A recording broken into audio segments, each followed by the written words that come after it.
Now Jibble should come in over the top fairly clearly. You can hear me without too much issue, right? Perfect, let's go.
Alright, okay, so I can't mute it in one scene and in another unless I actually put a little more effort in, so I'll figure that out.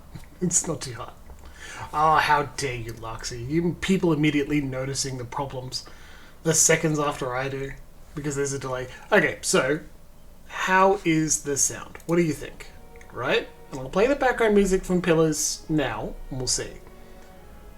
New hair? Yeah, Hendo, glad you caught it, because the Final Fantasy streams have had a time when it comes to the when it comes to the hair. Holy shit. Ah, so Luxie. Actually, a secret trick. No, I re-dyed it just before today's stream. I got home a little early and decided to go nuts. And just touch up the ends a little bit. It's good. It's still really good. I would like to put more black into the roots, but for that I'm going to need professional assistance. Sorry, not professional assistance, because we know how poorly that goes. I'm going to need the queer assistance, which is what fixed it last week. You can be a bit behind, Hendo. You're all... It's nice to have everyone here today, because we're tuning in for a really good one. I think we're going to finish Pillars tonight. I'm pretty sure we'll finish the console hort and the one side quest afterwards. And then we will... Yeah, that's what I did, Luxie, exactly. And it comes through much more blue on camera. And Corey had seen it first on camera and then in person was like, huh, that's a lot greener than I thought. But also not an issue. I don't want to mess with the color balance because it just looks great. Anyway, yeah, we are definitely going to finish Pillars tonight. This is going to be very exciting. And that's a good time because as we hinted at, I think it's a good idea that we play some, like a breather of Stardew Valley multiplayer on Monday nights. Potentially for a few weeks until the new year. And Corey was like, hey, I'm free Monday nights. So count me in for that. And that's good. I am, yeah. Just the lead up and the repeats. No repeat of the terror and the bright fluoro green. I have become the clown. I am embodying the Joker. For I had had one bad day. Anyway. And for those Monday nights, yeah. And so...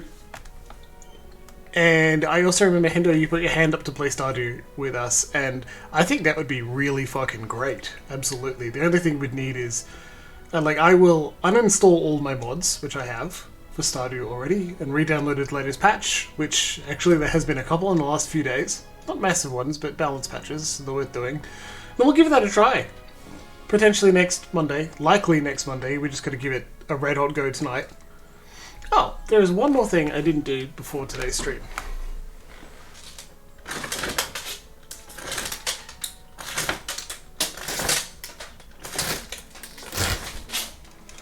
Usually the lighting makes me impossible to see with the blind open, but actually, I was doing okay. So, I'm going to put it back up.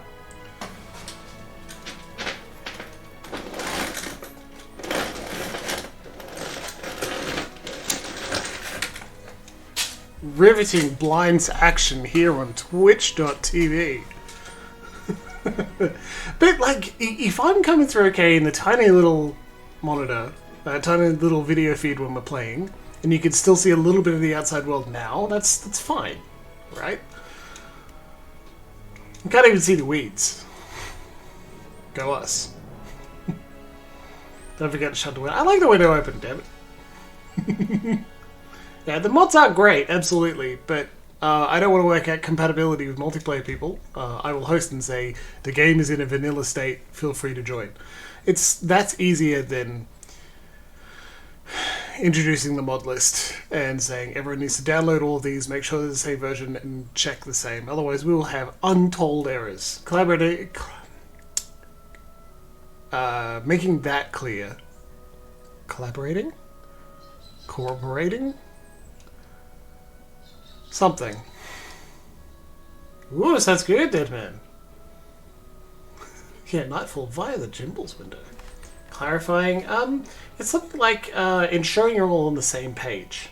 I don't know exactly what word I'm thinking of. It definitely starts with a C, at least that's what it's telling me. Corroborating? Yeah, it's not the most stable, that's for sure. And confirming? Yeah, something like that. Anyway, yeah. I think likely what I'll do is just say we'll start at a regular time, try to be ready about 15 minutes early, and we'll reach out via Steam And I'll also check in with people beforehand to say, okay, on this date, at this time, we'll confirm Steam names, make sure we're in the same spot, and then let's go. And then I'll go live, and I'll have an audio feed of your voice playing through my headset, and I'll try and make sure that gets also on stream as well, so we can hear each other. And that'll be great, I'd say. But in the meantime, let's finish the game, right? Oh, the camera's different. Why did I do that? Okay, you'll have to miss out on less hair and see more chin. You'll survive. Okay, let's go. Confirming, yeah, I don't know. The missing C word is going to be on my mind the whole. The missing C word sounds like something else entirely. Okay.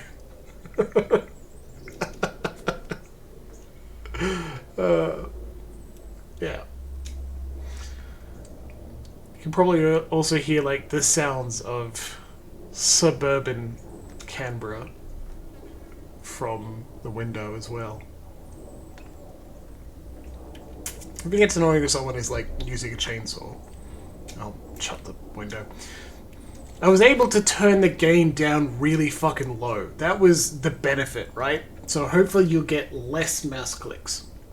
And I'm also using a very expensive and beautiful mixer that was given by a number of friends to me several years ago. And I was like, I could change all of the microphones I'm using and have a more professional podcast setup and, buy 2 or 3 more.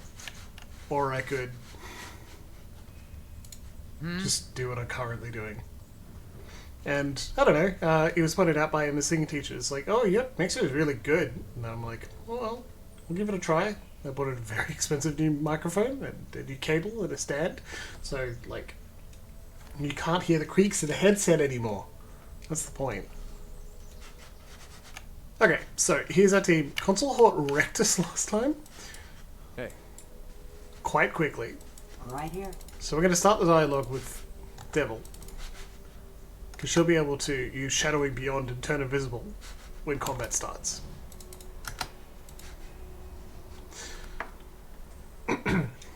Console Hort is a lich and is a jerk. We are going to have to use strategy, holy shit, because he sincerely wrecked us last time when we just started combat right in front of him.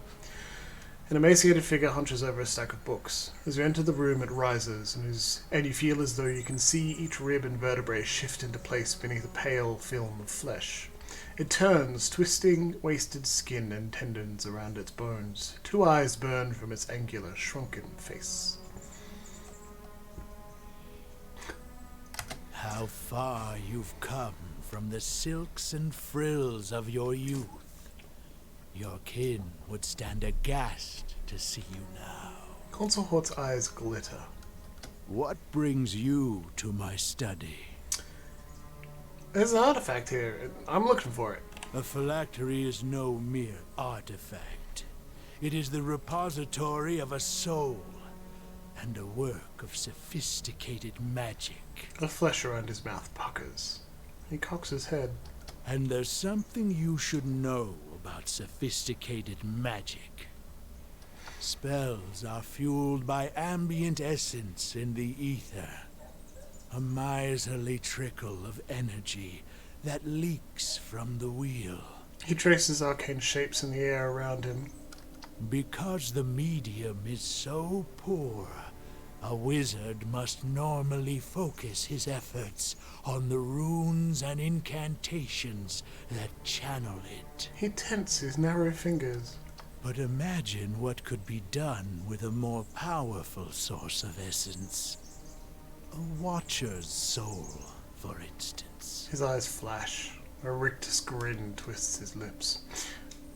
Okay, so, not to be too much of a jerk, but we did go through the full conversation last week. And he killed us pretty successfully too. So we may not go slowly through the whole thing. Should we just attack? Because yeah, exactly. I wanted to give like a little bit of backstory to anyone who's just joining us tonight. This guy is he's a wizard, that's for sure, and quite specifically one of the 6-ish wizards on the Council of of wizards. And he's a jerk. A massive jerk. For full details, check last week's video. On the VODs, available here.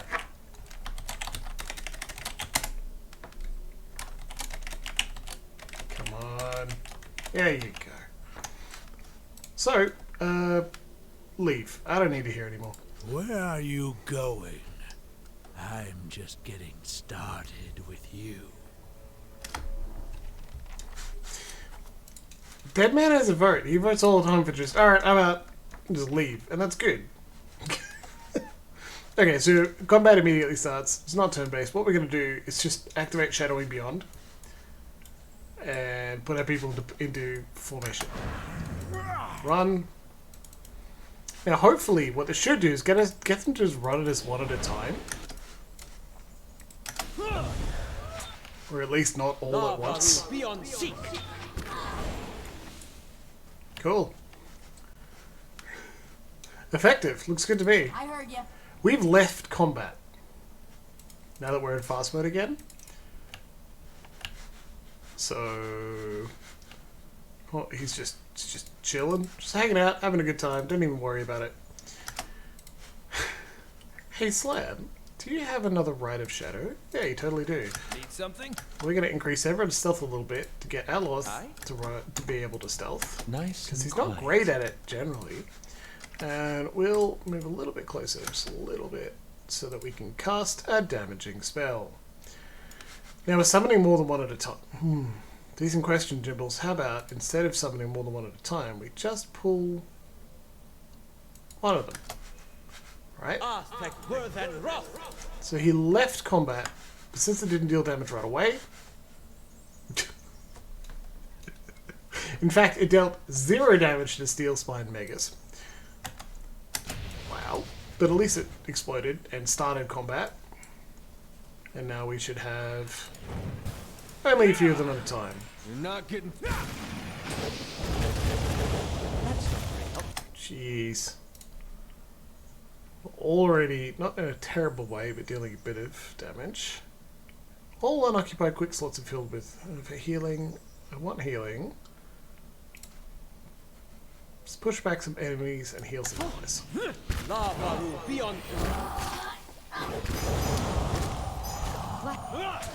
good.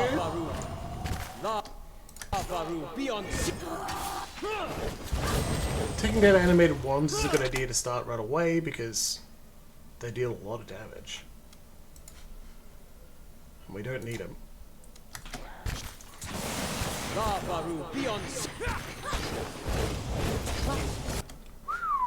However, dealing a bit of damage is doing okay. That's good. Still. Okay, animated wand is down and that's very good. We'll see if we can get Steel Spine Megas down. Gotta try something else. Shed no blood. Yeah, take down the Death Guard. Useless. Excellent. Now, this is still, while highly damaging, Try something else. better than the last time we fought him, where we'd lost nearly everyone almost immediately. If we were feeling more cheap, now that we left combat, we could wander away and just take a nap. How may I help? What we're going to do instead is just quick save, and then if we have to wander away and take a nap, we will. But hopefully we should be okay. So let's use our good stealth person to take a look. How many things are still here? 2? Just an Algul and Console Hort? Fine. Alright, we should be able to take him. I know for a fact he's a bit of a jerk. See how close we can get before he starts. Whoop! Alright, well, we did pretty well. Okay, so now that we're in combat, we can...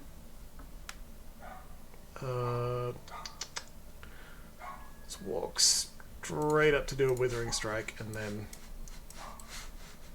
get him. By mobbing him, I think we'll be able to deal death. Hey. Come on, unstealth, guys. Deal damage fast enough to take him down. Also want to distract people with Grieving Mother briefly before cut Ninagorth's killing bolt. Okay, so Console Hort dealt some damage there, as you can see. The poor devil took a massive blow. She'll be alright. I think. What? Jeez, good job. Quite a bit of damage. 86.3 points of raw damage from Eloth there. Let's first Alchemist Capricious Hex because it only damages enemies, but Dazed, Sickened, or Paralyzed is pretty good to drop on an enemy. Hopefully it'll go off pretty well. Shockwave there. Disintegrate. Just a raw damage so that you can cast at range. I wish you He got knocked down. I don't know exactly what he's being affected with right now. shed no Certainly blood. good. With this many of us in melee, I think we'll just take him down. Cast an AoE damaging spell and we really suffer. We took him down. Peaceful progress. Lich, 100%. Well, this is their only one. Hey. Quest completed, Siege of Cragholt, hell yeah. So like, that was pretty good. Go us. We got a whole bunch of interesting stuff. Like, Console Hort's Skull. A pet. It grants Visage of Console Hort. Summon Console Hort and suffer damage. I'm not surprised that the creators take an opportunity to add a pet that is a talking skull. I'll show you what it looks like as we drop it on Slam. A pet. A floating skull. We also get the Iron Clasp, which is a cool grimoire that has... Oh, right now we don't have the right person selected. Now when we pick it up and open it, it's got, wow, no spells. Oh, it's still got Slam Shadows. I shall. That's interesting. Maybe we need to ensure that it's in his inventory. Close that. Now open. Now Eloth. Yes, there we go. Some new spells. Substantial Phantom and Crushing Doom. Wall of Draining. And this Death Ring, which is particularly good. Corrode damage to all enemies, destroying those with low endurance. Very powerful spell. And it also allows us to add additional things to these high level, well, this high level one that we didn't have max. So that's pretty good, I'd say. Honestly, we don't use... It was alright. Let's try Death Ring for a bit. Lovely.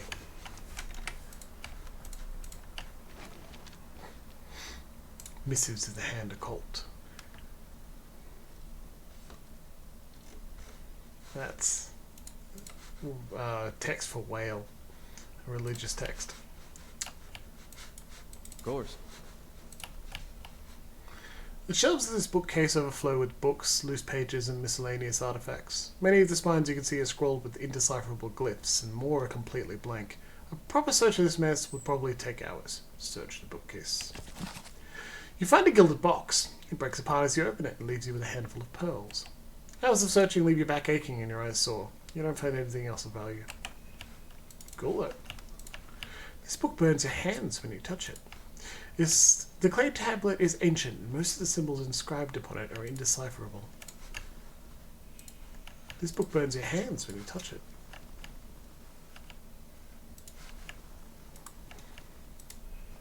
As you draw close, the words on the scroll fade and disappear. The book contains a list of names, most of which are crossed off. You recognise the 4 names which haven't been touched yet: Sable, Peldon, Tanos, and Uraiki. So look at that floating skull. That's the pet we have now. And Slam also has the ability to cast Visage of Console Hort in combat.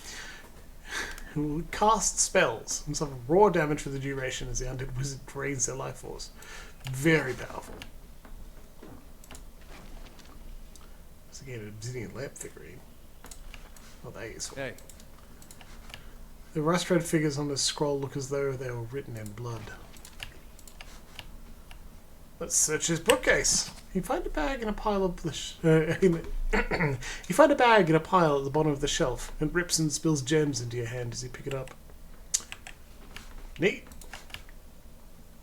Its rich fabric is as smooth as lambskin and softer than most beds. Oh, lovely. Smooth Stecker's pet, fluffy kitty pet, Pompo lizard pet, skull? Maybe. But not quite. Let's go tell the last living apprentice, hey, killed your muscle, and see how that turns out. Oh no!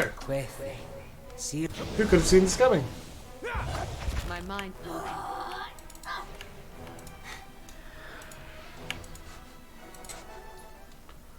Well, they're okay. I don't believe it. You killed Consul Hot. I had nothing to do with any of that, of course. She eyes you warily. What are you going to do now? I'm going to continue my research. Perhaps Consul Horde has some lore in his library that could prove useful. Now, if you'll excuse me, I must get back to work. Something tells me if we let any of the others live, they would not be as kind or understanding. And then would be in another fight. Which, you know, funny. Okay, let's get the fuck out of here. We completed the quest. That's like it, essentially. There is one more thing to do, though. Just one more dramatic, interesting thing.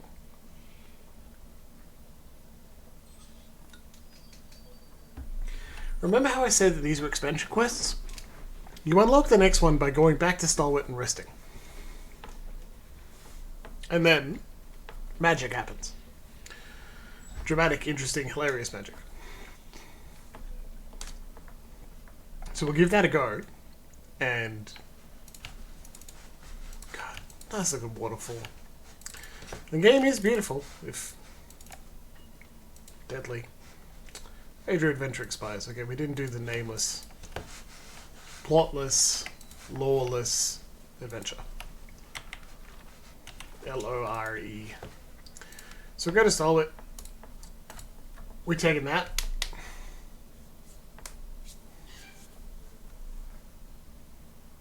That's an interesting thought, Corey. You're totally right.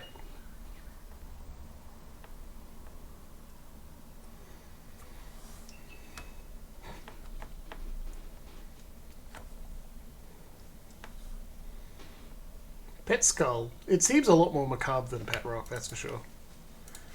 We will pay you off. Deerford Village loves us.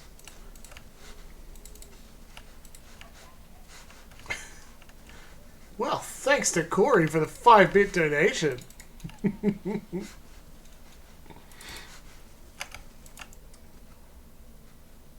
Did we just crash? No, we walked inside. Okay, that's good. Thought we did.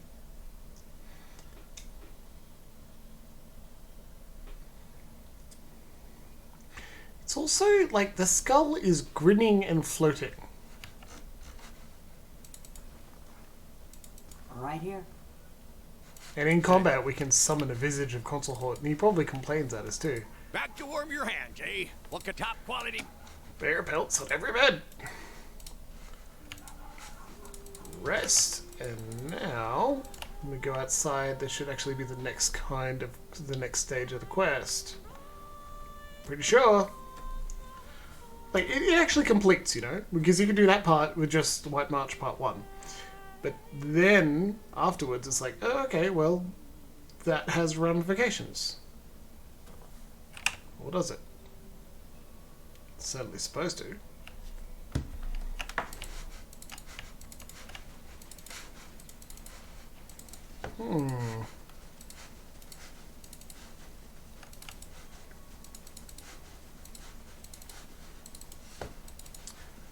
Now I'd say I'd Alt-Tab and search it, but I did just before stream. Okay, I'll look it up again. One sec.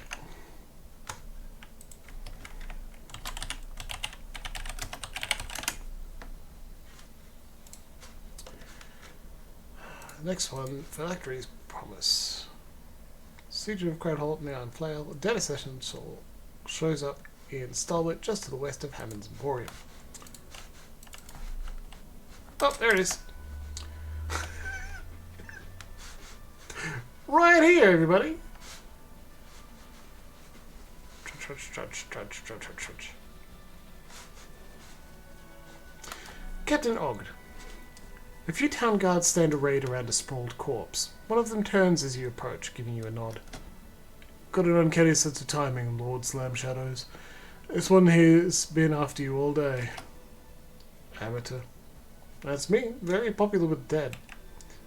Right. Ogd gives you a confused look and then shrugs. Not sure popular's the word. Seems like she had it out for you. She got nervous in a hurry when we happened by and nearly took Royland's head off. Southland's not exactly out of the ordinary for me. I'll bet. Well, I suggest having a look at what she was carrying, see if you recognise anything. I'm gonna examine the soul, buddy. A woman's cooling corpse lies half buried in the snow. The cause of death is clear, a narrow wound under her throat. The essence here is already faint, and fading fast. Reach out. Just search her pockets soon, don't worry. You plunge into a cold darkness, scattered images sliding past before you can grasp more than an echo, and then light. Sunlight filters down through gaps in the canopy, illuminating short stretches of the bog. Mud and knee-deep water foul each step. Your legs are already tired, and you've barely started. You must resign yourself to discomfort. You'll come to the river soon enough. Follow it as it bends north. It is a mantra in your thoughts. Reach Stalwart, find the Watcher, follow him, retrieve the phylactery. Consulhort's killer will not fall easily, but if you are careful, the task will not fall to you alone. Your master will deal with the Watcher. It is only a matter of time. A memory slips away, returning you to the familiar sight of Stalwart Village. Perhaps stirred into flight by your perusal, the soul's essence begins to dissipate, fading from your sight. The memory of the dead woman's journey lingers with you, however. To the southwest, beyond the White March, there lies a bog, and an enemy awaits you there. Well, I can't search through her pockets.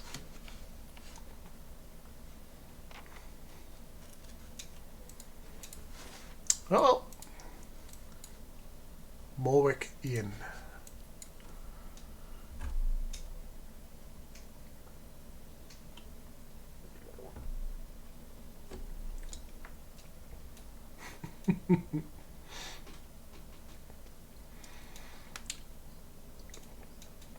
This is not the last new map we can see. It's like the second last, though. It's the last one added to the game, though. Explore the wilds to the southwest of Stalwart. Seek out your enemy. As large as these mushrooms are, you see far vaster forms dotting the swamp beyond the tree line. Quickly and quietly. Look at all the mushrooms you can pick up here. I love it. Love mushrooms. This is very clearly supposed to be an endgame area as well. Absolutely the endest of endgames. Gaps between the stones reveal a hollow space lined with birds' nests. I'll see what I can find. Blazing cart. What am I supposed to do now? I don't know. Damn him, that... She turns towards you and promptly jumps in surprise. Blazes, where'd you come from? Haven't seen another soul on the road for a day at least. Need a hand? Well, I'm a helpful spirit right out of the fables. I appreciate it, but I'll manage. All I need is for Benno to come stomping right on back. We're late enough as is. Last thing I need is his damn tantrums. What happened with Benno? What didn't happen? He's a spiteful crap most days, but he's out here. He's been downright intolerable. He got real sour-faced when the cart tipped over. Decided to storm off in a huff. Now I'm stuck here waiting for him. Word of advice: if you ever find yourself in the trading business, keep it in the family. I could try to find him. I'd appreciate it. You bring that stubborn goat back, and I'll set aside some coin for you. Coin. Like at this point in the game, you really need it.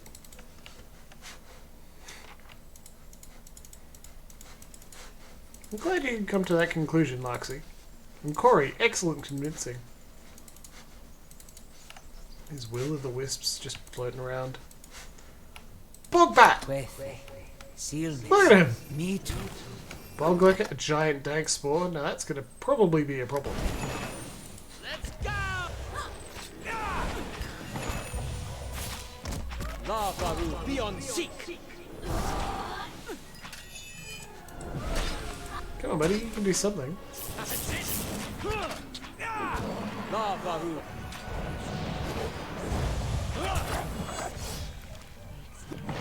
Lava will be on seek. Come on. That's it. Support. Aggressive though. You snap. Be aggressive. Riff Uligna. There you go. Now deal with the tank spore. That wasn't so bad. The tank spore being able to like Damn. Oh, that's Riff. charm us is not much fun. going to leave a scar. That's going to leave a scar. Slam Shadows crits, here it is. Yeah. Just for fun. Lava. Oh no, a Wraith! Actually did not mean to start that fight. Uligna.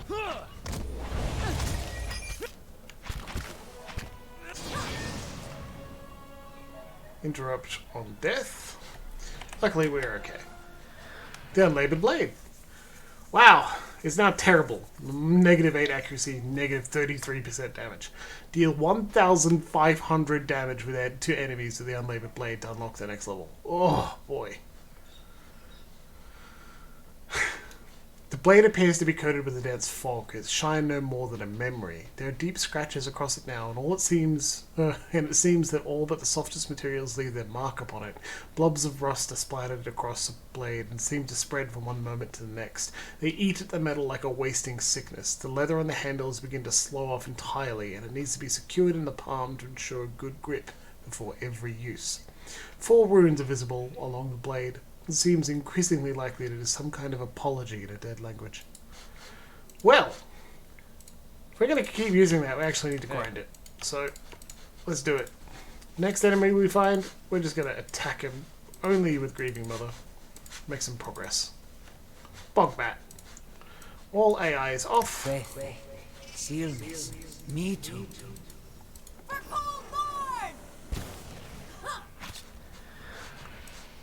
Well, there's more than one enemy at a time, so this might be a little bad.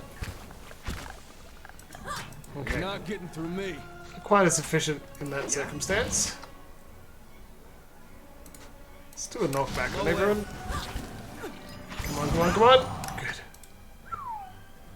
Worrying.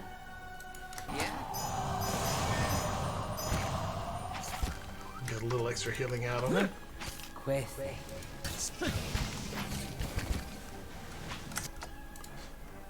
Have we killed anyone yet? Can we do the healing corpse? Nope.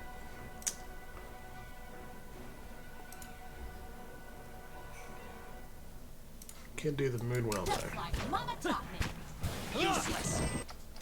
Hello, Marvel.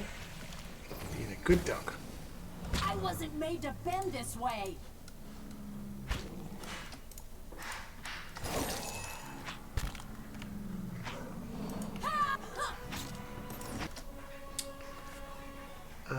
Slow them down and increase their own speed. That'll be good. Here we are, just stacking this ridiculous method to try and increase the amount of damage dealt by our good friend Grieving Mother. Just on that one dagger, that's all. We can terrify enemies, so that won't be as useful. We can isolate the enemy. You could knock down this bog lurker. Oh, lowering speed and movement for enemies. Okay, so how is this going, do you think? Right? Unlaboured Blade. 168 damage. Not terrible. Keep going. This thing isn't doing the job. Now we've killed something, we can actually drop this. This bog guarding is likely the most dangerous one.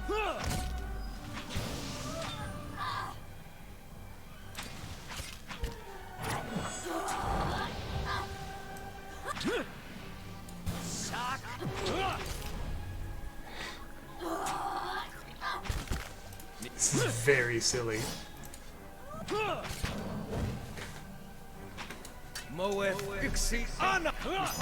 Good girl, Marvel, jumping up behind me.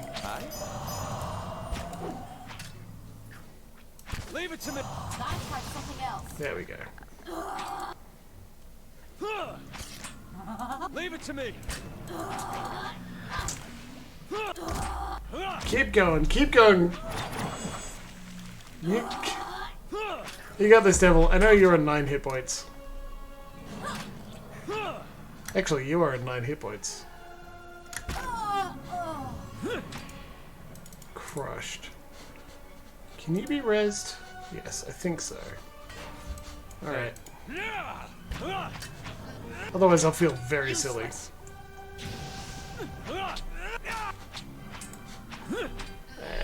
AI back on, please.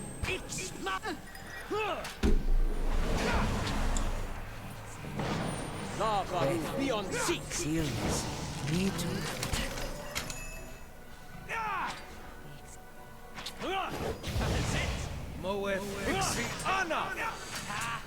Vaguely concerned that I just killed Devil because she doesn't have the Grievous Wounds ability because she's not human. Useless.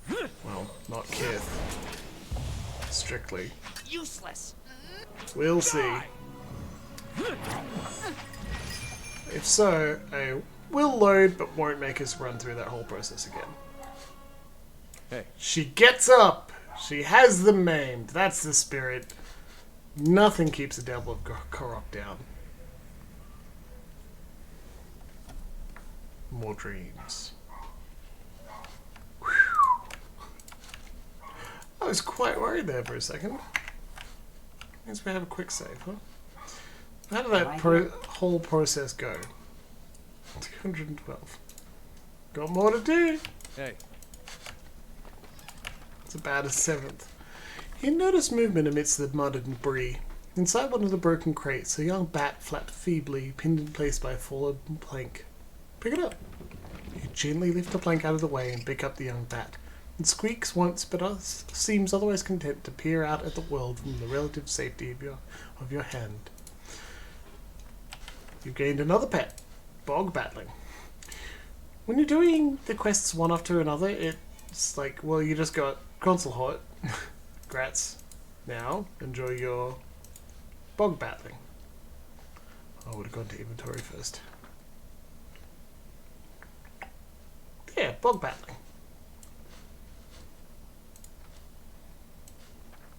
We'll keep console hot honest, just in case. We got a little guy. Little baby batter. Okay. Hey.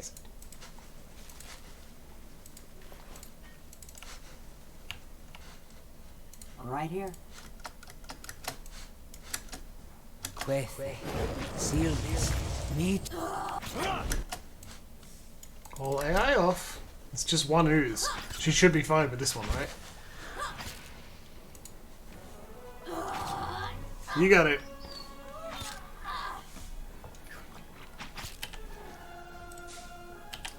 Conscious in combat. What I should do. You can't take off her armor either to like decrease her time between attacks. Mama taught me.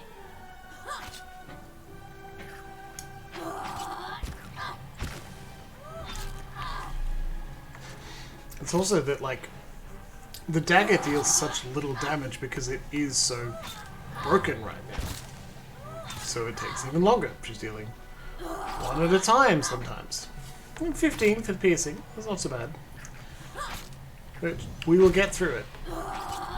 And once you truly admit that it's worth it, it is. There's got to be something at the end of this blade, right? The unlaboured blade. 282. The more we try, the better. We're doing a very silly thing in a video game. That generally means that there's a reward at the end of it. This is not influence Jimmel's behavior at all, and he doesn't do silly things just for fun. No, no, no. Sealness. Me too. We certainly can't take all of those with AI off.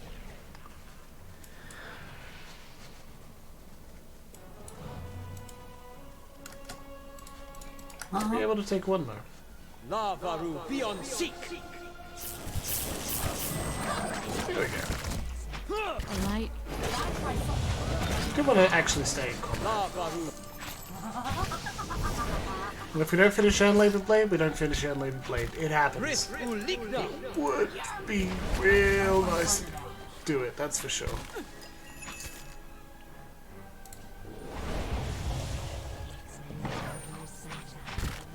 Still stunned? Come on, Grieving.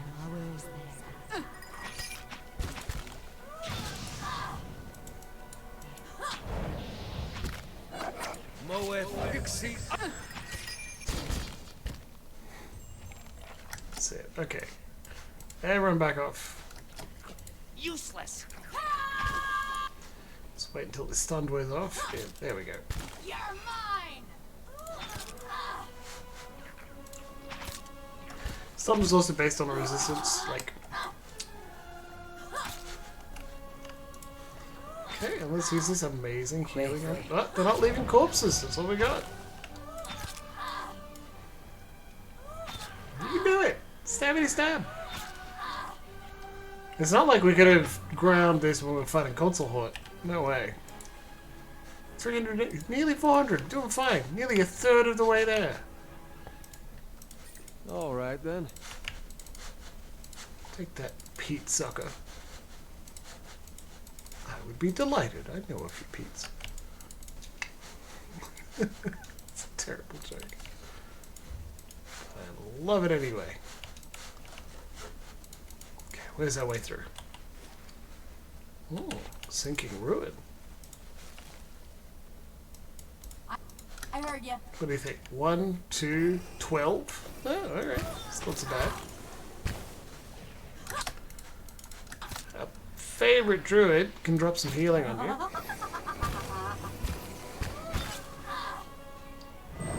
Understood. Yep. Get even closer and cast Nature's Bomb as well. Come on, come on. Do it. Well, Getting through me. fuck that one up. Priest said we bothered taking Durance, we could res her, but we can't. And that's okay. There's no point having him along if it makes us feel bad, which is exactly what's happening. These bog bats are tough. All of us are just hammering on them. They don't deal an incredible amount of damage, except when there's like 6 of them all beating on Devil at the same time.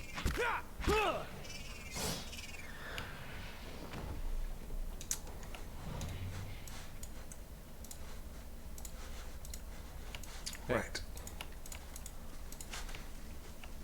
The plumes of gas ejected by the vents have a strong acrid odor.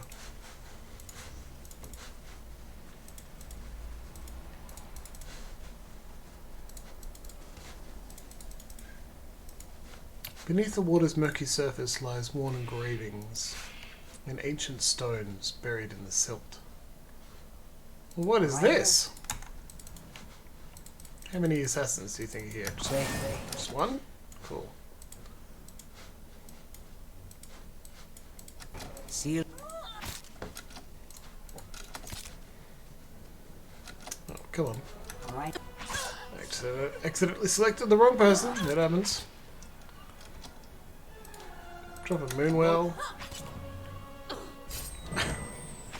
Oh, there's another assassin.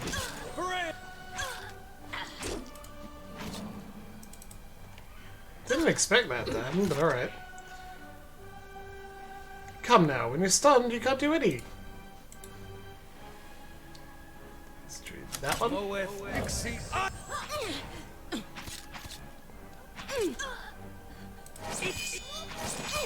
Might and resolve. How may I help? Let's do a slow. And a terrify.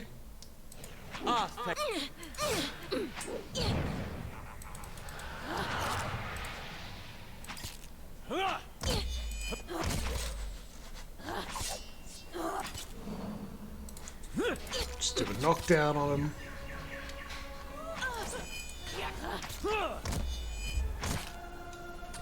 Well, we're doing better. Okay. How about now? 500. 540 really. It's a third of the way there. Take that, you bog colt. These stinking walls are coated with grime and vegetation. Age and muck have pried the stones apart. Thick vines are coiled all about the lower section of the wall, bristling with thorns, but there is a section just here where the vines are less dense. hack away at some of the vines. You work at dislodging the worst of the vines from the upper wall. While it contributes somewhat to a prickly carpet of vegetation waiting for you at the bottom, the path is much clearer. You make it down without incident. You find yourself before a large rounded chamber flooded with water. Okay, cool. Corpse with Aquangimas. Cool. Oh, right. Well, we should have expected that, shouldn't we? Don't think I'm comfortable just turning AI off and hoping for the best. Let's instead use our abilities to deal with these. Oh, we charmed him, so that's good. Get a stab in. Good job, Devin. An explosive death didn't damage us because it was a friend when we killed it, which is perhaps bad. The bricks around these bars have crumbled away over the centuries, forming sizable gaps. A considerable drop awaits on the other side, but the area below appears to be clear. Squeeze through. You hoist yourself up onto the ledge. The stones wobble underfoot, but hold, if barely, and you make your way past the bars and out. It was like they tell you to move out again. Hey. Seems a little clunky, doesn't it? It's a little weird that you can't climb back up the same way you entered, but it's vaguely interesting. Hey, you! I need help! Okay. Benner! Well, we found him. This man is half obscured by the riot of lights and sigils emerging from the mud around him. He brings up an arm to shield his eyes, peering out at you. Are you one of them? You don't look like some bad bog cultist. He looks behind you, searching. I'll take that as a compliment. I've got some kind of settlement out here, he points to the west. I ran in the opposite direction. I stumbled onto this mess. Look, help me out. I've been stuck here for ages. This thing's some kind of wall. It's got to be some kind of spell, right? I don't know the first thing about magic. He presses his palms against what seems to be a thin air to demonstrate. I'll have a look around. Great, thank you for this. You won't regret it. No, bogged down. I mean, yeah. There's no reason not to help him. It seems kind of mean. We were actually already asked by his fellow trader. Hey, if you see this guy, can you send him back? Well, he's trapped. Maybe he wasn't just being stubborn. Found ourselves some pop coal. So we know for a fact that these guys are druids, because they're casting druid spells, but also wizard spells. So probably druid, wizard, maybe even priest. You know what? I don't know. I tried. Look at that. Hurts everyone real hard. How dare they? He kind of exploded, didn't he? Do you mind? Confusing enemies. Slow enemy. Terrify enemy. Weakened and terrified for 30 seconds. That's good. Right here. For Cold Lord! Salt. There you go. Get him. Good opportunity to earn a bit of points at our blade.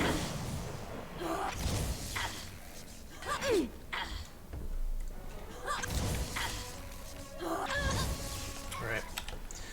What are we looking at? Not the vent pick. 600. Nearly halfway.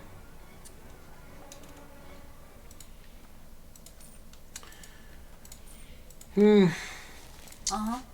Alright then. Hold a log. Crate. Another crate. Lovely. Well, it's a box. I stand corrected. Quethe. Alright, you know what to do. Go get him. Sealness. Me Turn too. off slow mode. Try this along a little bit more.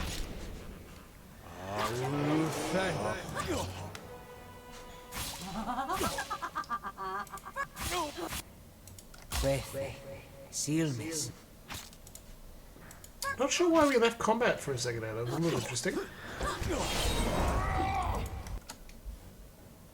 Well, she's been turned into a cute little pig. Could be a kitty. No, it looks like a pig to me. Hilarious. Wow. Right here.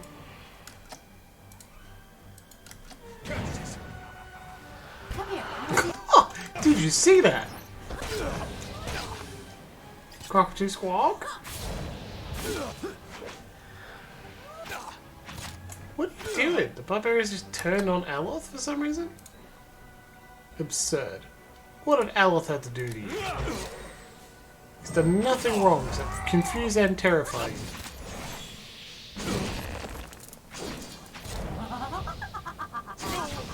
You've got lots of health, barbarian.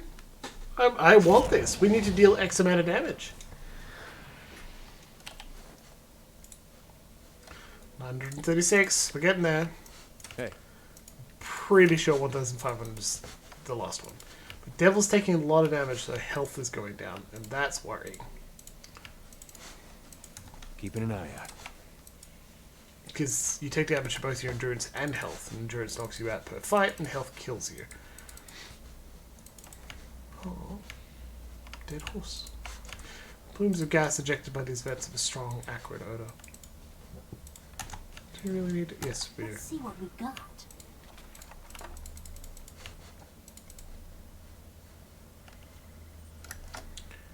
And get him.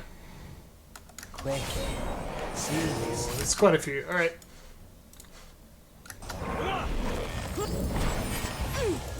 You're already pretty dangerous. Be on seat.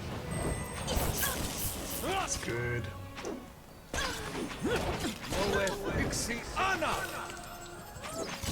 She did. Wow, look at that wall form.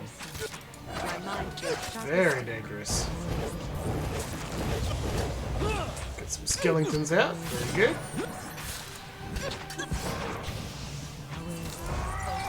No. Yeah, just get a sleep at. It's not a bad idea at all. Doing well. Okay. Make the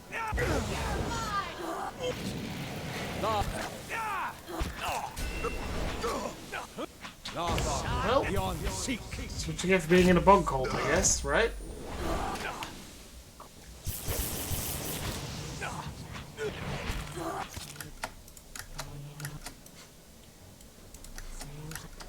There's only one left, so let's do Finishing Blow, which I believe deals extra damage. Did that? Yes, it did. Hey. Suddenly very glad that I remembered that. Because her Finishing Blow... Once per rest. Okay, Hey. damn. We don't want to rest just yet, we've only got one camping supplies back. Mow it. Turn off all your AI except Devil. You're mine!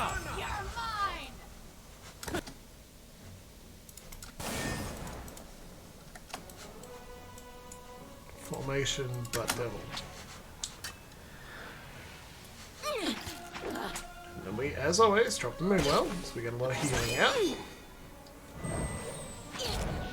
Reducing concentration, dealing a little piece damage, which is not terrible.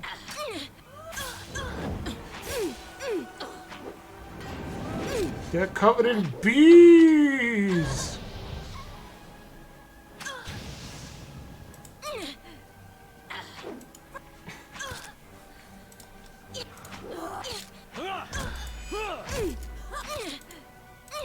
There you go. I'm sorry to Queenie the cat, but Devil's Laugh is incredible. You don't want it to change or stop. It's so good. I wish I could do a decent impression of it, but I don't think I can.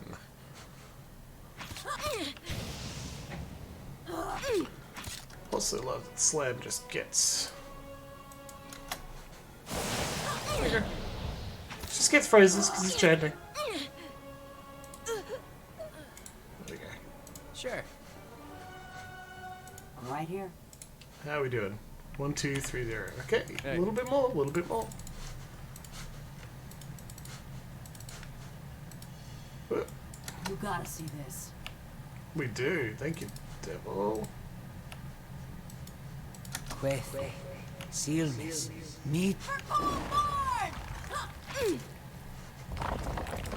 Hollowing is going to continue just casting mean spells on enemies. Keep giving him. Curses.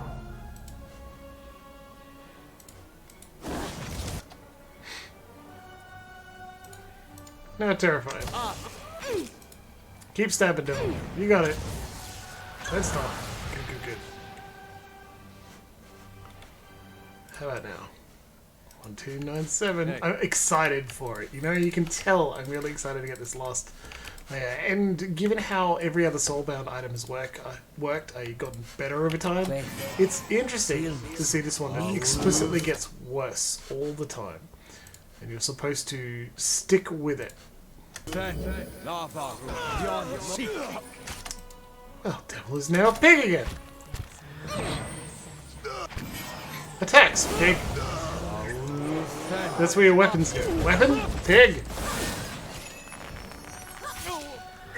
What do you do? Ah, I pig. You pig? Ah, yes. I pigged once when I was younger, but now I find it a little too difficult to find a pig. Oh, you should take time for yourself to pig once in a while. Yeah, I know. I'm always looking for time to pig, but then I get distracted or... I don't know. Back when I was younger, I could pig just with my own imagination, but now that I've seen more things and I've grown older, and maybe my imagination's worse, but maybe I've just grown a little bit too, and it's not actually a bad thing. I feel like it could be, but maybe it's natural that this is happening to me as well. What am I talking about? What am I slyly referencing for fun? Task update. Bogged down. Pig. Oh, of course, Luxie. God, how can I forget? We're pigging here. Pigging out. Pigging down. 1349. We're gonna do it. It's gonna happen. Fuck yeah, it is. Bitter! I'm trying. I'll see what I can find. You're back. Get me out of here. I thought we gained the appropriate item. Parchment? No.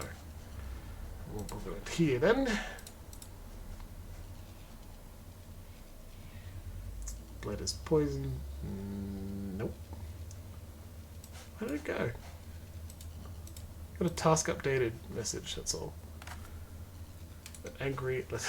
No. Huh. Lano's letter. That's from ages ago now.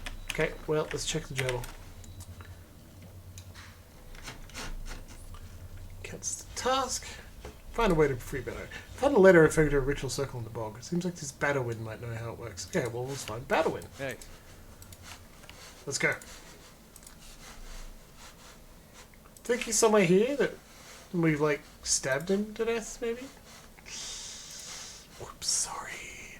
I totally meant to, and I enjoyed most of it. I sent a single person to take care of you because I'm using your life as a way to empower a blade. Sorry, but not really. Whoa! Wellity well. Kind of wish enemies trigger traps as well, but no. They set them so they're not going to step over the tripwire, obviously. Now this is also a heal over time. Because, you know, much like World of Warcraft, druids do heals over time.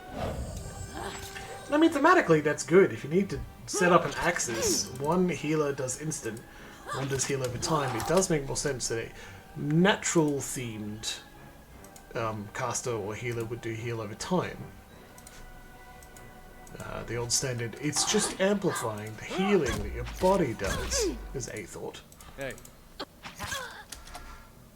But there's also the alternative that's like, no, I'm infusing you with vital life essence that's filling your body and that's how you're healing. The other alternative. Problem is, does she have vital life essence? Here. She's a robot. 1362. Oh, we'll send your AI back on. So get that, the Withering Strike. Deals a lot of damage if I remember. Ooh. You're low on health again. Don't have a corpse yet. Yes, we do. We need to rest. Right after this fight. Alright. The assassin deathblade her! Terrible. Come on. Crow. Hey, Quick. I don't know, I just don't see the devil as a meditator. Tranquil Terry she is not. Okay. Let's quick save. Got it done. You're worse than Galvino. Perk. 1396. hey. A well-timed death blow should do it. Now that we've rested, we've got it again. So we will do that. Likely next fight. Ain't that special?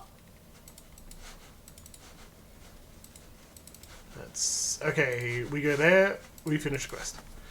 So we're nearly there. Dog Cold Barbarian. All right.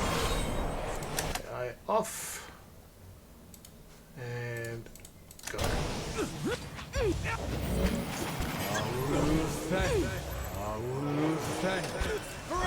Eye on.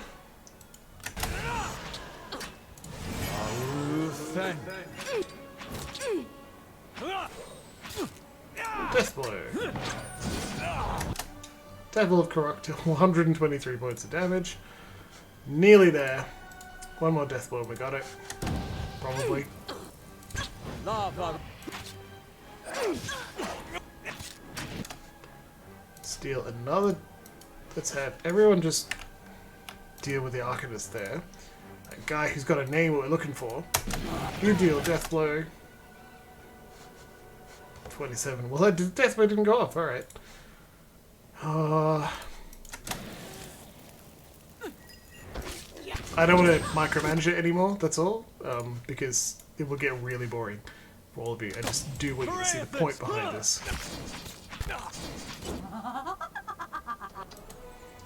Okay. What do you think? Did it! We did it, everybody! See? Who says I can't do strategy? Me! I say it all the time. Okay. Quick. Sealness. Me too. Excellent. And end combat. The Unlaboured Blade. All Soulbound upgrades are upgraded. So, it does say all the tarnished stuff, and now the blade has undergone a complete metamorphosis. The dagger is in every respect extraordinary. It seems like some transcendent realization of what a dagger would be in its purest, most perfect form. 5 runes grace the blade now, and their meaning seems to trickle into your mind as you look at them. Weather, die, and be born anew, free of old labours. It is now mythic. An incredible damage. 3% chance to cast Firebomb when hit or critical hit, which is a lot because you attack really fast with it.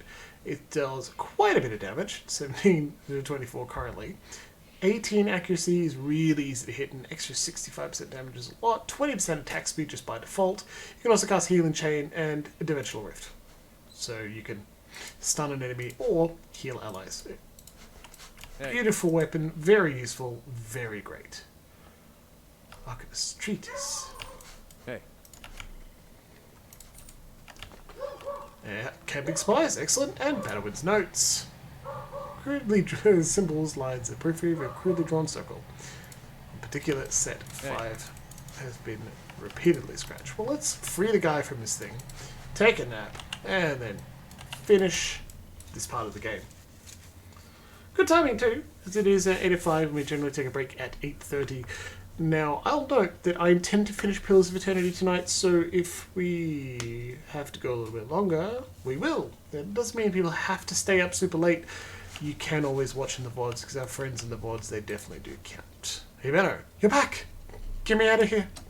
At the edge of the ritual circle, scratch into the mud, you notice 5 familiar characters, just like the ones in the note you found. Without knowing what to look for, there'd be no more than furrows in the dirt. Examine the symbols more closely. You crouch down, but you can't see anything inherently interesting about the scratches. What, did you find something? Past the barrier, Benno watches you with rapt interest. A flicker of movement catches your attention, and you look up to see that you've gained an audience. Tethered spirit. In this dim light, the spirit is nearly invisible, a shimmer of essence that you can barely pick out against the bog. You begin to see more shapes coalescing in the fog. The first raises its hands. Wait, please. Who are you? What? I thought we went over that. You feeling alright? Dyrwood called us here, but his spirit slips our grasp. We would continue our work if you would let us. It is all the purpose that remains to us. The betterment of the self, a craft of virtue. This man, Benno, he is pocked through with jealousy, with petty lusts. He thieves from his partner. He abandoned his child. But his essence holds the same brilliant potential of any man. And while your soul watcher is a bright and fierce thing, he is as fragmented, weak. Let us mend it, shape it. How would you do that? As one might carve the rot from an apple. It is painless, freeing. He would find himself unburdened. It's not really my decision. There is no one else. Dyrwood had only his teachings, his hopes to guide him. You can see us, hear us. What do you want from me, then? Give us the time to work upon him. We shall release him, and you may do with him as you please. Alright, chat. We've now got a set of choices here. What do we do to poor Benno? Apparently they will alter his soul to make him a better person. How do you feel? Is that possible? Is that even likely? Choices. Number 1. Do it then. 2. I couldn't care less what you do to him. Cruel. 3. Get away from him. Passionate. And 4. Just stomp out the symbols. Now, I believe, Corey, your vote for 2 was for an earlier dialogue choice. I'm fairly sure. Just let me know if you want to vote 2 again or have something different on your mind.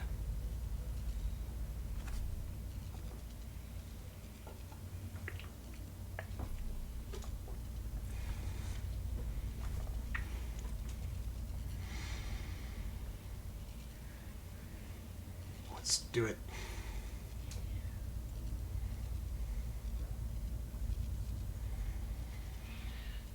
We got currently 1 vote for 4 from Larksy, and that's pretty good. Another vote from 4 for Hendo, that's very good. Stomp the symbols kills the ghost. I'm pretty sure, yes, it might kill them or it might just release them. But functionally, they won't be able to do the thing they want to do.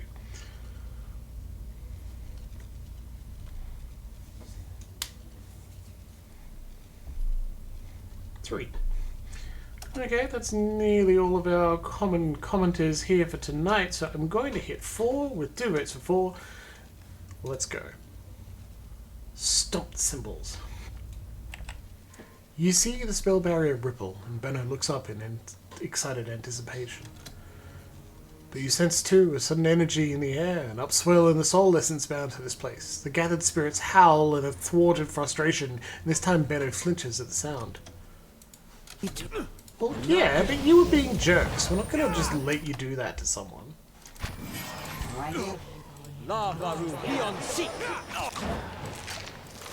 Now, Devil crits for 43 damage to the main hand without any abilities. Just walks up and chunks him. And even getting his sneak attacks. There we are. I don't think you just trust spirits that are like, yeah, let me edit their soul, it'll be fine. You did it! I'm free! Hurler, where are you? He just runs off. Task completed. Bogged down. Well, good.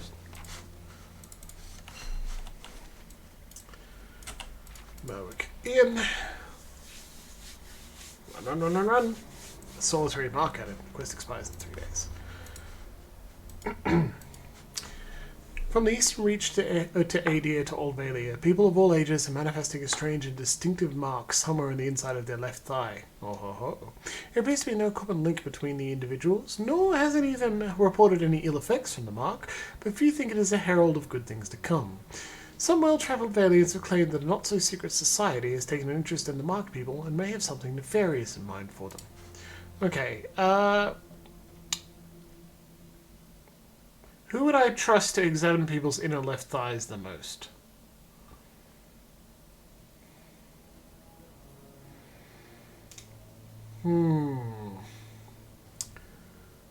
Zawa? Go investigate thighs. Sagani, sure. I mean, also, Very responsible person, Sigourney. Probably that's the best choice. Camp!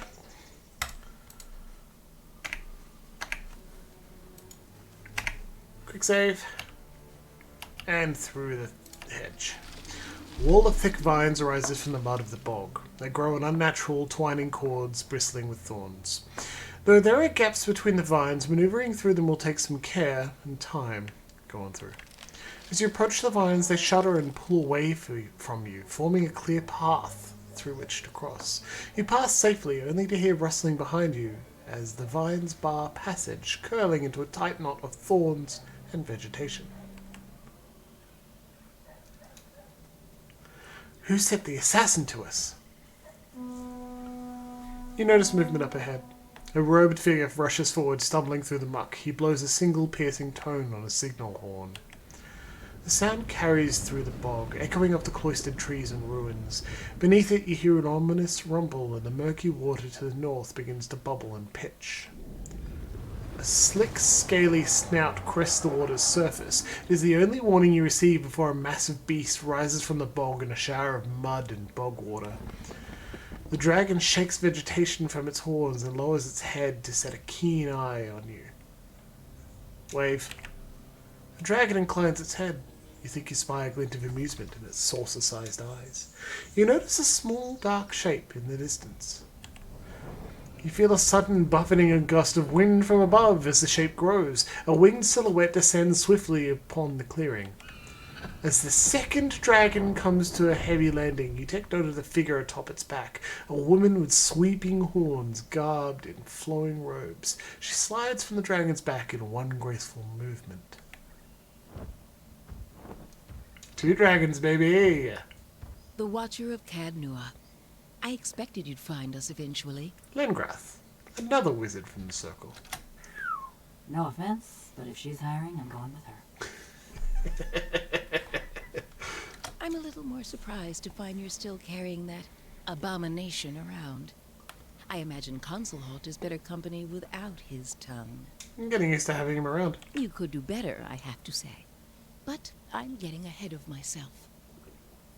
I am Lengroth. She bows slightly at the waist.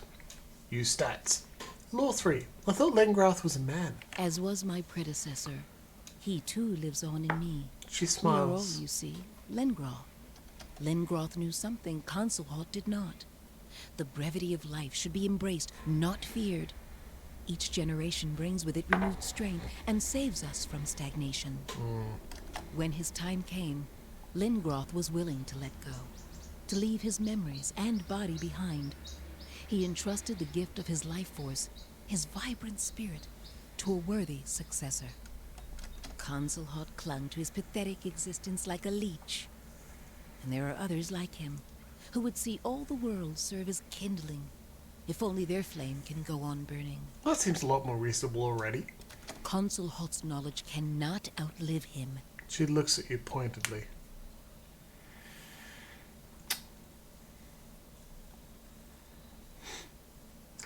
So, I'm a loose thread. Yes, that is where we stand. That's why they sent the assassin. You have knowledge of Consulhalt's efforts, his limited success. I cannot let you leave. Well, dang. Fight 2 dragons? In truth, I am glad you came. It saves me the effort of chasing you. Wait, at least help me understand. It's not as if you'll understand for very long, but as you wish. I found some of your victims in the bog. Intruders, mostly. How pleasant it would be to live in a world where nothing unfortunate ever happened to those who didn't deserve it, don't you think? That would be dreadful. Gaforner, of course. Good, very good voice. Do you possess more than Lengrath's title? What about his memories? His memories, his awareness, those died with him. But his power remains. As a watcher, you must have seen by now that certain spirits possess more strength than others. His knowledge we secure in the usual way. It is my hope that we will someday spread Lengroth's teachings beyond our numbers. Your books are too small to read. Better to learn it in song. Song? No, no singing. The dragon grinds its jaws. How did you become Lengroth? A great deal of study, and a little magic. Once a suitable candidate has been selected, their predecessor gives up his life and essence, and the soul is transferred. I studied for many years, and was selected. But at any step, I might have turned away, buried myself in common living. My choice was to stay. You don't find that unnatural? Not at all. The energy of souls is a natural force all around us. Every being leaves traces of their passing, even as their essence finds root in new soil. We accept that the cycle exists, and that death will come. It is what we leave behind that matters. A life bettered by our efforts. Clearly Jimbles likes Lengroth a lot. This is a good attitude to take, I believe. So were you and Consul Hort always enemies? No, not at all. Oh, he and the original Lengroth were distantly aware of each other, I'm sure, being masters in their field. I learned of his obsessions too late. Perhaps if we'd been on better terms, I could have convinced him to reconsider. Too late in any case. Why are you out here? Why? Because it's quiet, out of the way. The local wildlife keeps out the rabble. She laughs. I've never minded being out in the open air. But some of the apprentices found it difficult at first. But a bright young mind that can't survive contact with blood and dirt will fare very poorly in this world. That's all I wondered about. A curious mind is a gift. Perhaps your soul will retain that quality. What if I just gave you the phylactery? We could simply take it from you. After. You don't want to fight me. To the contrary. I would relish the challenge. Let's match horns, you and I. There could be no worthier contest. What if I just gave it to We you? could simply take it from you. I'm trying to keep things After. civil. Yes. It feels a little macabre for my tastes. Like the Stelgar with a hair. I believe we have much to teach one another. I'm listening.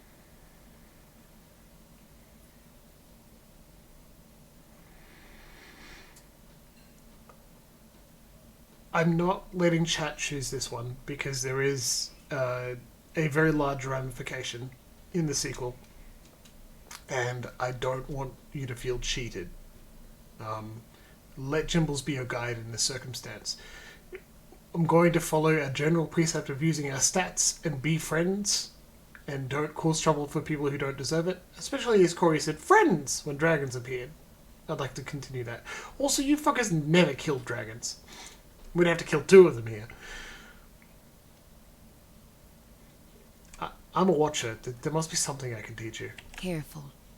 Your gift is not something to barter away. Consul Hot wanted your soul very badly. Then you'd be foolish to waste the opportunity. I begin to see why Consul Hot was so interested. That's not a comfortable sentiment. But perhaps there is a way. A pact, if you will. If you truly mean to keep the secret of the phylactery to yourself, we can seal the oath with an exchange. A small transfer of soul essence. I would possess a glimpse of your abilities, and you a taste of Lengroth's wisdom. By soul essence, you mean... Just that. Nothing untoward, I assure you. I accept. Good. Then come closer, and we'll see it done. It's actually really hard to not fight her. As Lengroth's hands draw away from your face, you feel a very distant loss. You suspect you've forgotten something, but you can't remember what or why you should care. There are other memories in its place, not images or events, but a well of information gleaned over decades waiting to be recounted. In that moment of discovery, you feel invigorated, powerful. Are you different? Gaffon Seros peers down at you. He smells different. Turris Sulphus sniffs the air. There. It is done. Lengroth appears unchanged apart from her pleased smile. I hope much good comes from our alliance. To that end, a parting gift. Go in peace, my friend. May the spirit of Lingroth guide you. For curiosity's sake, I will in fact load our quick save, jump through the dialogue, and then choose number 5.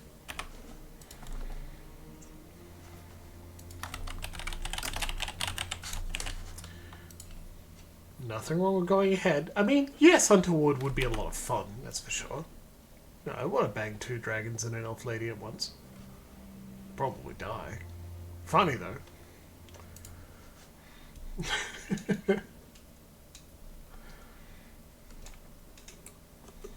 Always worth giving it a try, right?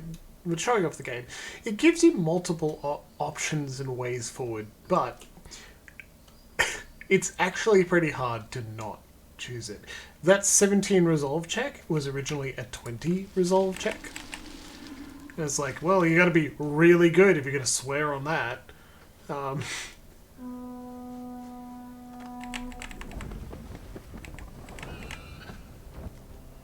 just hit 1 several times. Doesn't actually matter what the dragon does. You look at it, it's like, okay, and if you draw a sword, it's like, but you still get the dialogue. I'm a little more surprised to find you're still carrying that abomination around. You sent the assassin? I sent a scout. Her task was to follow you, no more. But her death was always a possibility.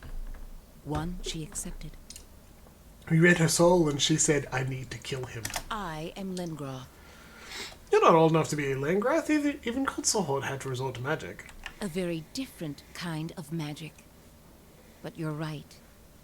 There was a man called Lingroth long ago, and there have been many by that name since. Lingroth, when his time Consulhord's knowledge cannot outlive him. 5. Actually, no, this is not the one Corey wanted 5 4s. Let's say someone else is simply following Consulhord's footsteps. My successors will seek them out in turn. Our duty does not end with you. This is really interesting. You get to see different shades of dialogue by choosing different choices, but in some respect, Lingroth, the character, was written with all of these responses already inside her, right? In the writing. And you only see these sides as you choose them. NPCs in your tabletop games generally don't do this because you're role-playing their responses a lot. You bring a note card that has what they want, who they are, and why they're interacting with the party to the table. But you don't have dialogue trees. So it is good to have a decent idea of who an NPC is in your head. Not reams and reams of pages of like canned responses, but who are they, what do they want, and why? In truth, I am glad you came. It saves me the effort of chasing you. Wait, at least help me understand. It's not as if you'll understand for very long, but as you wish. Yeah, and we take His all memory these. A great I studied. No, Not at all. We accept that the intruder. that would be dreadful. No, I learned too late in any case. Why are you here? Okay, I've we get never mind. A back to curious that. mind is a gift. How is it you are Perhaps working your with soul such will creatures? retain these two? They're quite young, but already appallingly bright. There's no greater aim than to leave behind a lasting legacy, to teach those who will learn. Lingroth's teachings are interesting. We will strengthen our souls as they do. Morgeth-in will be our home for eons. Why is the phylactery so We dangerous? could simply take it from you. Whoops. After. Just trying to keep things civil. Yes. It feels a little macabre for my tastes. Like the Stelgar with a hair. How can I convince you that I'm not a threat? Oh, I believe that already. It simply doesn't change anything. You choose 2 or 3, she attacks. What if I swear to keep the secret of phylactery? You would do that? You and I would be the only kith in all Aora to understand Consulhord's work. That would be a heavy secret to carry. It would be very tempting to set it down again. Okay, I was perhaps a little wrong. The resolve 20 is here. As you can see, there are a lot of requirements we don't meet. We don't have Stoic 2, which is funny because that response is, you'll probably know I don't say much anyway. She goes, okay, cool. Scholar, scientist, and I'll try my best don't work. Scholar, she's like, no, can't trust you. You write things down. Scientist, no way. You're gonna mess around with it. You can go on your honor. I swear it.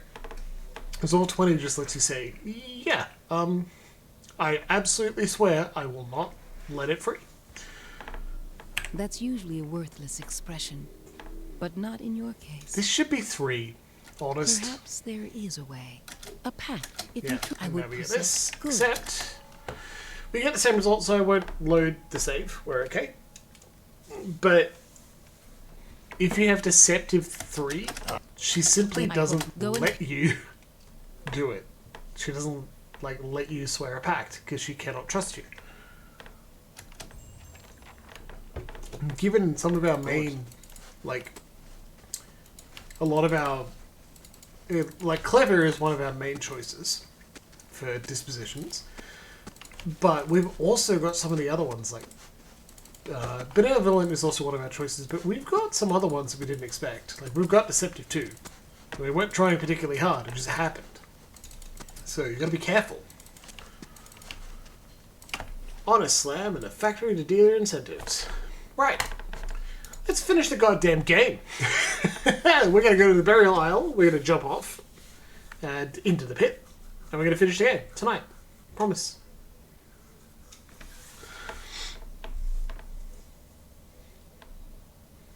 Whoop whoop whoop. So that quest is pretty cool. It's clearly DLC added onto the top. It's the... Yeah, it is also about to be break time. We've got 3 minutes, probably slightly less, which is why we're running straight to the burial isle. We are bringing Hiravius, who's not my favourite choice, but certainly worth having. Says some good things. But his quest finishes on the burial isle. I don't want to forget him. And it's pretty interesting, I'd say, that quest and how it ends and what it's about, primarily. Like, you learn about how becoming a lich works and how there's another wizard that's like, nope, we're not letting you do it. This place is sacred ground, so watch where you step. Which makes sense, and so you're inevitably Do you brought remember when we into were children? that conflict. And the missionaries came to tell us about the gods. They told us we could see them in the stars. Iovara looks off into the distance. It's something only she can see. I remember when I heard that. I snuck out at night and climbed the watchtower in the old fort because I wanted to see them better. That fort burned down a few years ago when we cast the missionaries out. It was the missionaries who set fire to it. They didn't want us to be able to use it. Shame. There was history in that fort. That fort had outlived its use. It was a false sense of security. It was that. For me, as much as anyone. Seeing it burn, it made me think. She looks at you. This is your home as much as it is mine. Do you worry about it? Our being here puts Kratom at risk. I wish I could say I thought otherwise, but hearing someone else say it helps settle some things in my mind. I I miscalculated. miscalculated many things since this began. I'm relieved you weren't one of them. It's a good thing we didn't hang you. I always knew this path would have consequences, but I never wanted to see Kratom suffer on my behalf. She looks off again. I don't think I can stay here any longer. I am told the Inquisition is gathering an army, that they have sent messengers to bargain with rulers from distant lands. Kratom is not built to withstand a siege. If war is coming, I should be doing what Theos is doing. I will need allies. Allies on a stronghold that can resist an invading army. You can feel words formed long ago rising in your throat like a toxic black bile. Have you thought about Oceans? Oceanus. They have held off many would-be invaders, and their king has no love of the Inquisition's faith. I wonder, would he listen? As a reminder, Iovara is a sister from long ago. Okay, it's break time. I will see you at likely 8:41, because it's been a little while. Well, remember to get up and stretch, have a good time, and we'll see you soon.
Also got to remember to, like, reactivate it. We're good to go.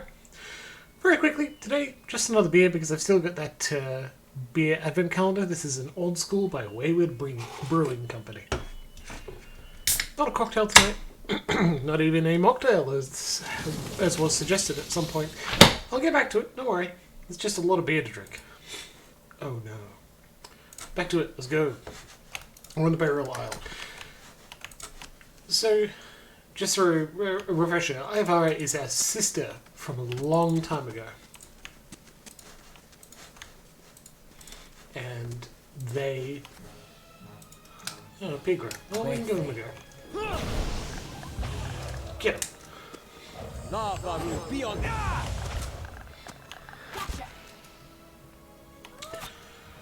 And Ivara being our sister was actually a choice we made as we finished the map right before. Hey. Many lives ago, exactly right. It's a choice we made as we stepped over a bridge right before we entered Twin Elms, so like the beginning of Act 3. The first time they introduced this ghost that says things about the Inquisition, which we were part of.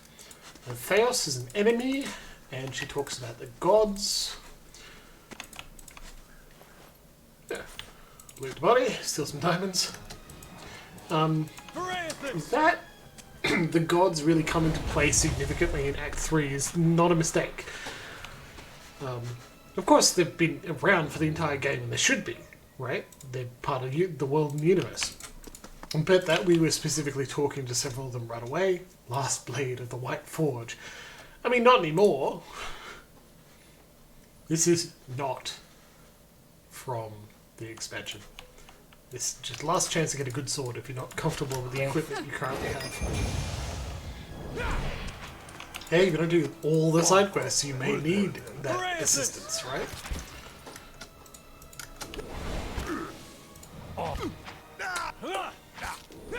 Many lives ago, it's just an excellent way to say it too, because we don't really remember her. Of course. When Theos said, "Who is she to you?" and we answered truthfully, because we had to. The game just gave us a whole list of opportunities, like, she was my lover, she was my mother, she was actually my sister. Also, like, several.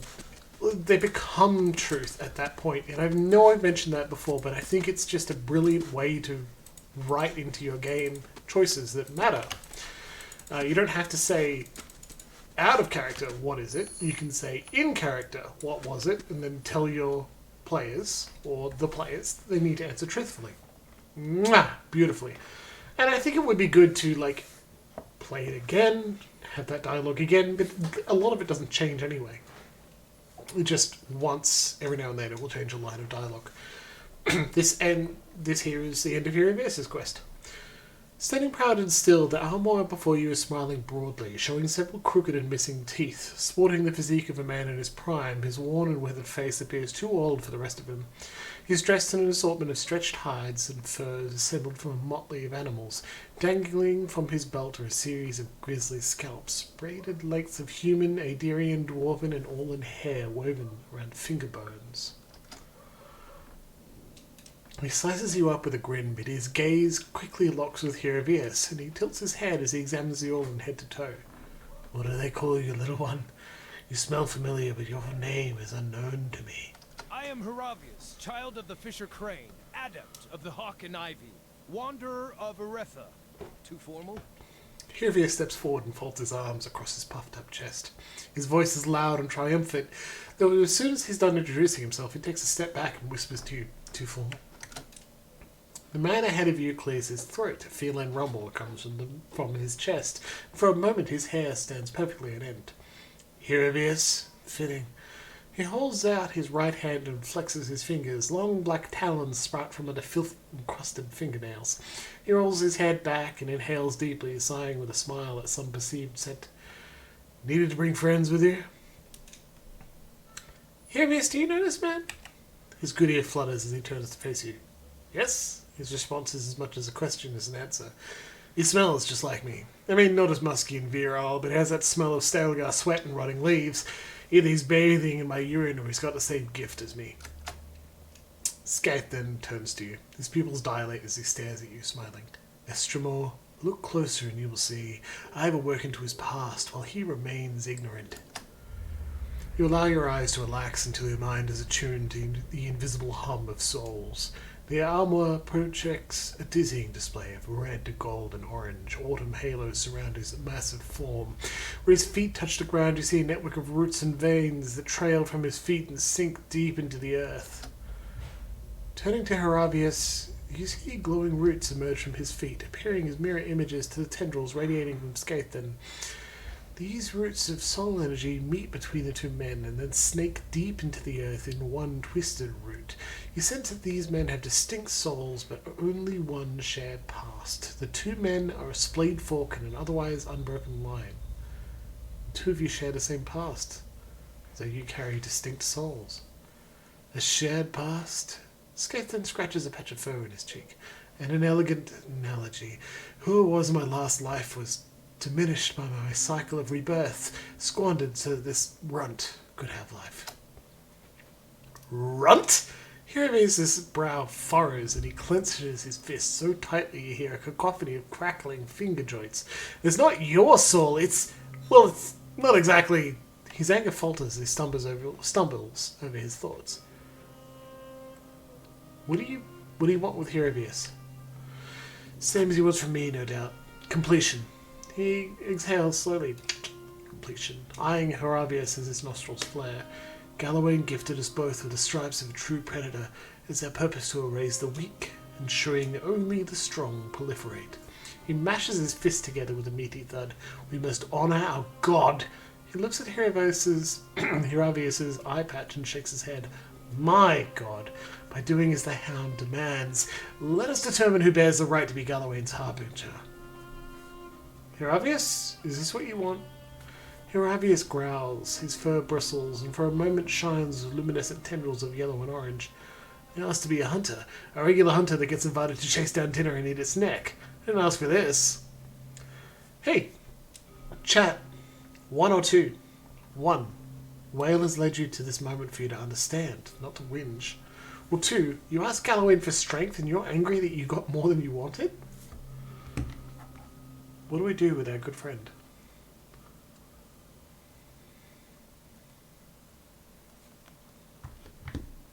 It's a choice.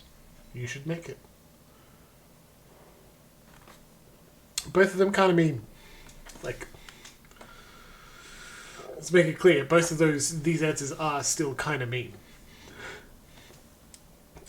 It's a hate to less. Yeah, exactly.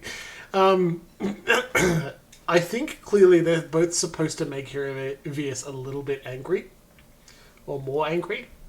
The real choice here is Whale or Galloway. And both are legit. I have no issues with either choice in any way. We've got a couple of votes for 2, and I do want to keep this ball rolling, so let's pick Galloway. You asked Galloway for strength, and now you're angry, you got more than you wanted? Heravius looks at you, his jaw agape. No, it's not that, it's just that I didn't realize the price. Being a hunter was a means to acceptance, and that's just it. I wanted the acceptance more than the thrill of the hunt. In my heart, I'm a questioner, not a seeker. Galloway gave me a gift. My tribe doesn't agree with it. What's done is done. He looks at Skathan and scratches his chin. And if erasing this soul cousin of mine is what I must do to be greater, well, I guess that's not any kind of greatness I'm seeking. Skathan scowls, his gaze focused on Heravius. And you think you could just walk away from me?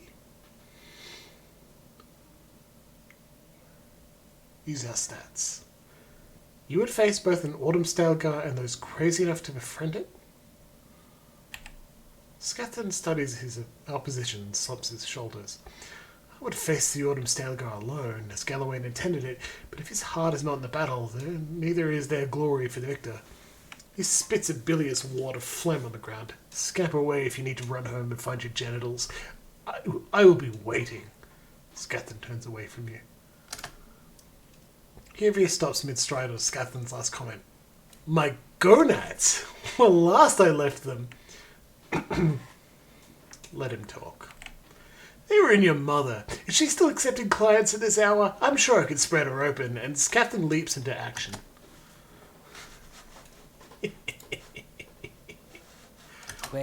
Of course I let that happen. Who do you think I am? Bending Storm. We'll get. Oh, he's already healing himself. That. He's been charmed by Grieving Mother.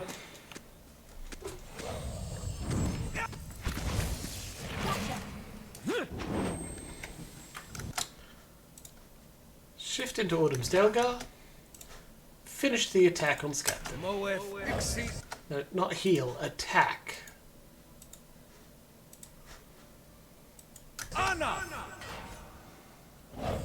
Alright, fine.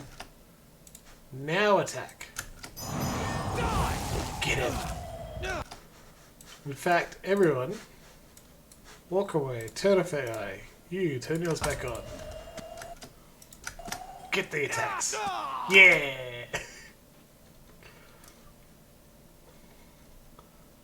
Hervius crits for 76 slash damage. Yeah. This guy's a genius. Me too. We got a cool Pollux, which is good. Not that good. Hervius pants and wheezes, his one good eye locked on Scathan's corpse. Blood and sweat drip down his fur, and he rocks back and forth on the balls of his feet, as though expecting the body to stand back up. How do you feel? Amused, I suppose. Weil showed me that Galawain was answering my prayers. He made me the great hunter that I wished to be. The mauling wasn't a punishment, just a very, very hard test. And I think Weil showed me just now what I will become if I let this facet of my life be all-consuming. Hervius looks down at Scathan's body and smirks. He examines Scathan's corpse. As your eyes relax and your vision adjusts to the him of the invisible, you see a swirling pile of red, orange, and yellow leaves. A cyclone of foliage flies apart, and then leaves drift off into parts unknown. As Scathan's essence fades from view, you see a handful of autumn leaves circle about Hervius, as his soul glows a bolder shade of orange. Are we done here? Yes, I've had enough of Galawain's tests and trials. Even if I could best every other man that wears the Autumn Stelgar mantle, what's the point? My heart isn't in the hunt like it used to be. Which is almost a shame, since I'm a pretty amazing and modest hunter. But to answer your question, yes, I'm done here. Hervius nods. He looks at Scathan's mangled body and shakes his head. Before the vultures get to him, figured I should take a reminder. As he starts to walk away, he abruptly whirls on his feet, muttering, content warning, gore and gross. He walks over to Scathan's corpse and places his hand on the dead man's mouth and tugs with all his might. Tendons and cartilage rip and tear with wet, grisly eruptions of blood until at last the mandible is torn free. He says with a blushing smile as he examines his blood-soaked trophy. Quest completed. True to form. Grats! That's all of the companion quests except Zawa, which I could not get to trigger. Sorry, everyone. You'll also notice we run around here lost souls and spirits, just zoop into Slam Shadows. Me too. Turn our AI back on, put us on, not fast mode because we can't do it in combat, but speed things up a bit. We're way too powerful to be super bothered by this.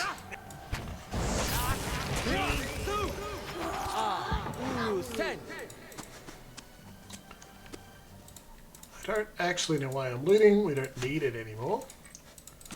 We certainly won't need it where we're going. Where we're going, we won't need loot.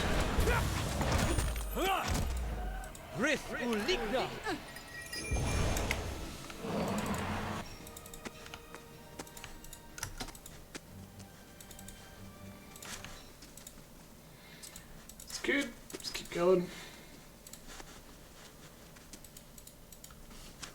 So we climb the burial aisle. As you can see, we move up. Pyres. More souls. They, depending on the color of the shimmer, is which divinity they serve. And not strictly, you don't strictly get all of them. You only get them if you did the appropriate quest. But we did all of them and answered the questions well enough that they don't hate us. Go us. Lavaru beyond sea.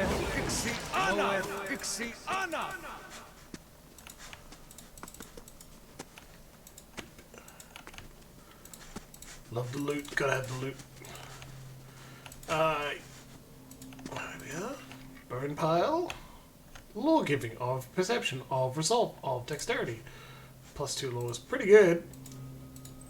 So, what you currently wearing, buddy? Neck? Purging of survivor of perception +4. Yeah, that can stay on. Perception 4 is just too good to lose.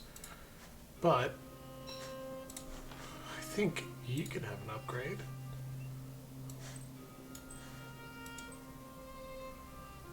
Of might, of resolve, of might 3. They're really taking the opportunity to just fill you with stats if you don't already have it.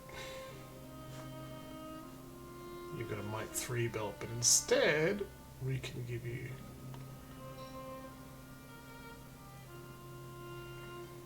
or of stealth and perception. Alright, that's pretty good. Intellect and resolve, you don't need that. Now you've got the might 3, 2 there. Okay, well, let's keep going. Where's your might? Perception 2, might 3. Dexterity 3. People are just so well geared. Good on them, they deserve it. Stalker, fast draw, dexterity. Might 2.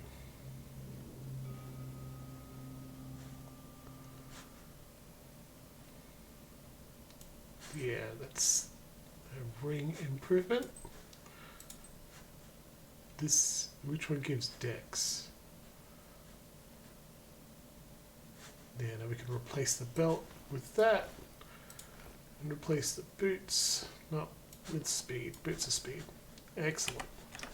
No problem.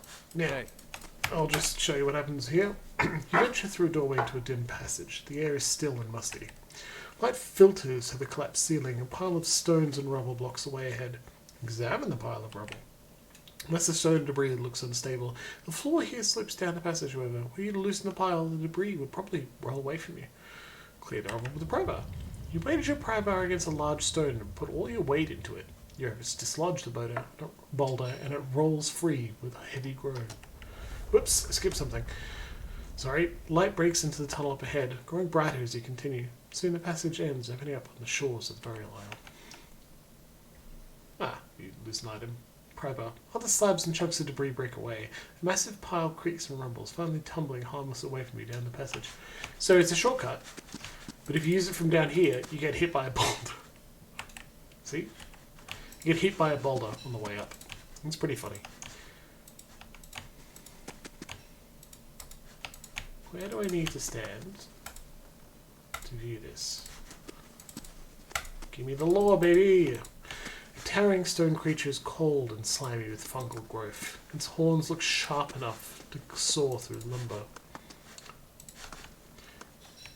Location discovered. The pit. Another turn, Inquisitor. There signals some unseen attendant standing beside a large crank.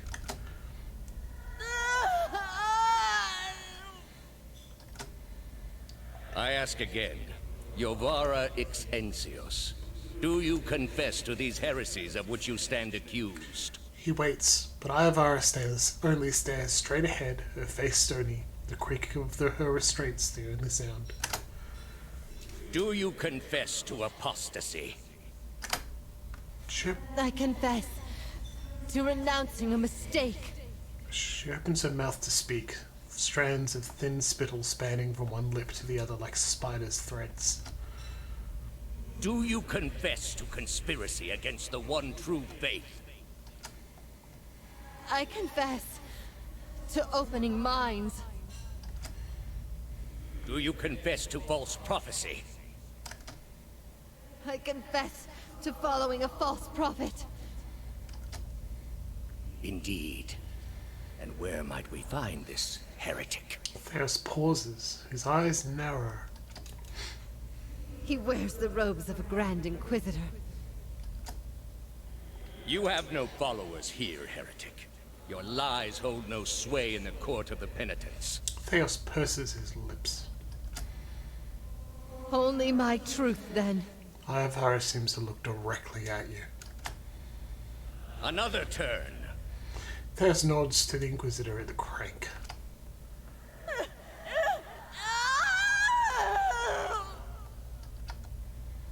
No! Wait! Wait! I'm ready. I'm ready. You are ready to give a confession? Theos signals the Inquisitor to hold.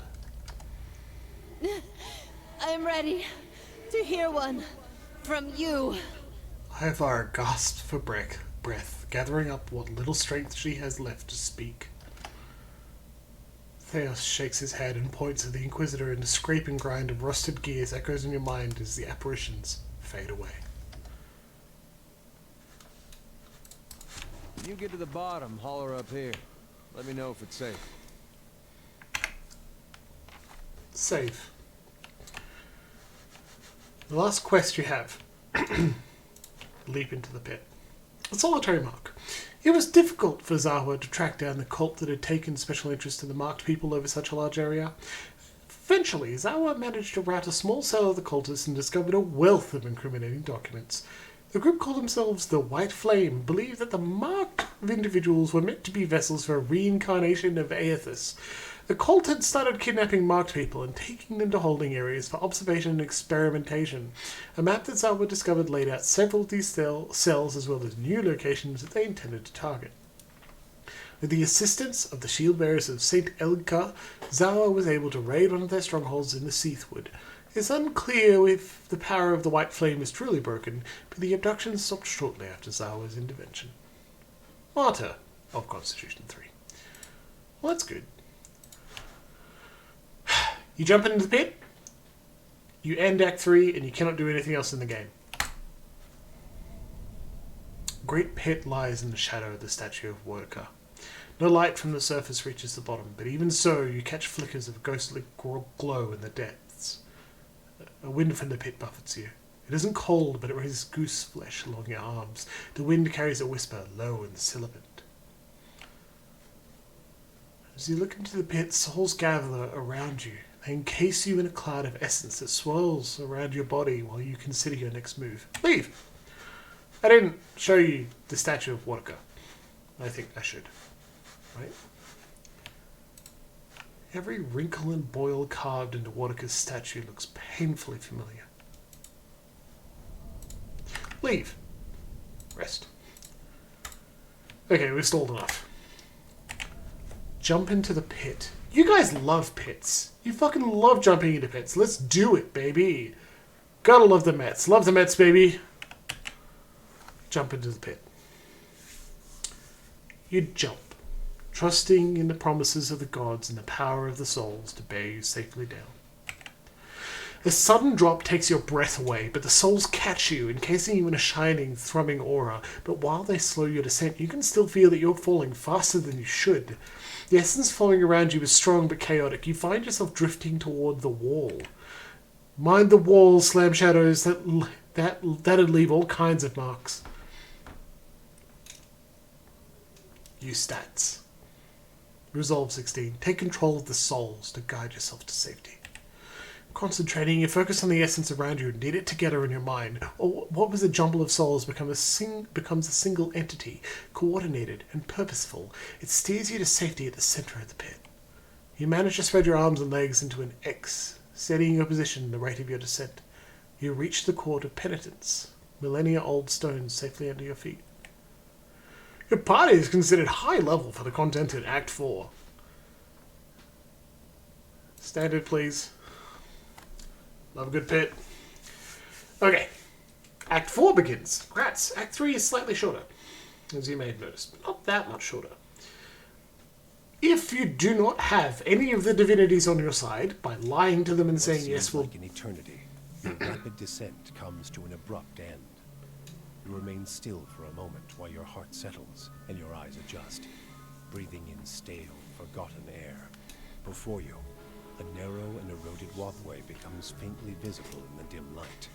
cutting a winding path through a cavern so expansive it seems a world unto itself. In the distance, you can make out the cold gleam of living Adra veins that spike and fork in and out of view from the murky depths beneath.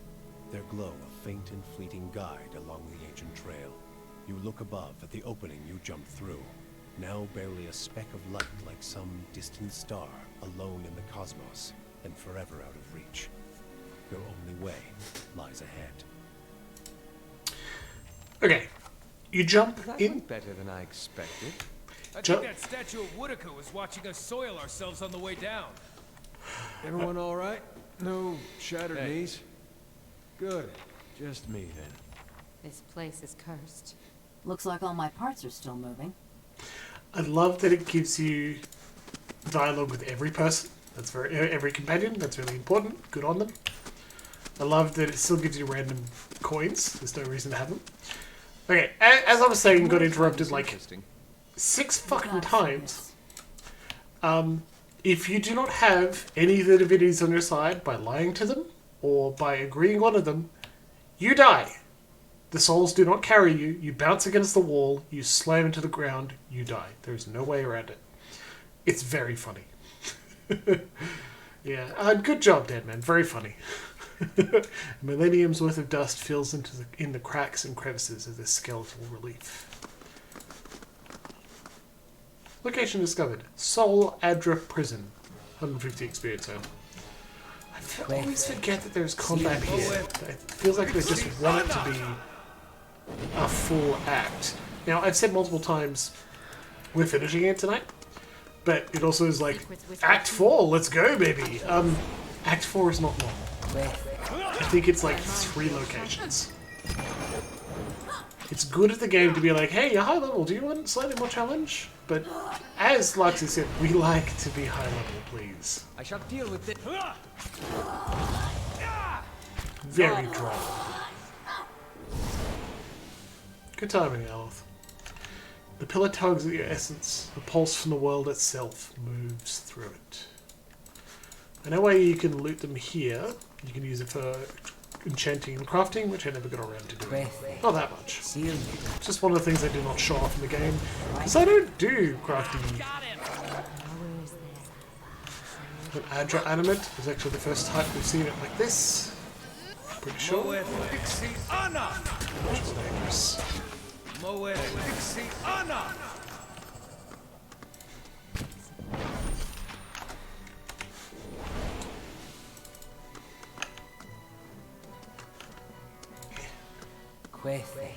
Sealness. Me too. Love the loot. Of course there are spirits here, like what other type of enemies would you have? Spirits and Adra elements. It's just perfect. You don't need any other type of enemy. They get the point across pretty clearly. Like, here there are only dead things and things that were never alive. And that's honestly a very traditional type of dungeon, you know? This place that's very old and very forgotten and filled only with dead things. Classic, right? It's interesting to note that, like, there are pillars here that have Adra and Soul Essence in them. Lots of it. You know, it's pulling at your essence just in this distance. But there's still unbound spirits around. That's interesting. I'm a little sad we didn't take Sagani. We have Hiraviz here. Pillars of Eternity. Yes, Deadman, you're totally right. It's also that we have... Not only do we have Aloth as a wizard, we have a chanter, and so that goes off a lot too. Pillars of Eternity 2 has not only have more of them, but it has different ones. They're re-recorded. You will not be doing that. Leave it to me. Hey. Doho-ho, very droll, the two of you. Sorry, Laxi. I assure you, you both get good amounts of credit for the joke. If you say so.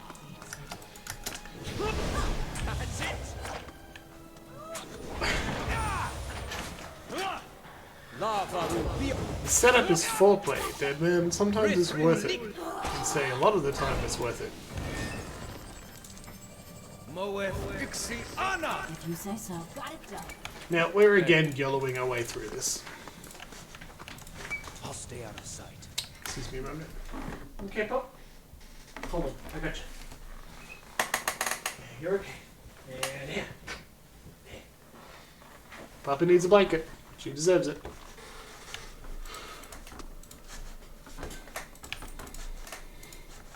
Okay. Cutscene.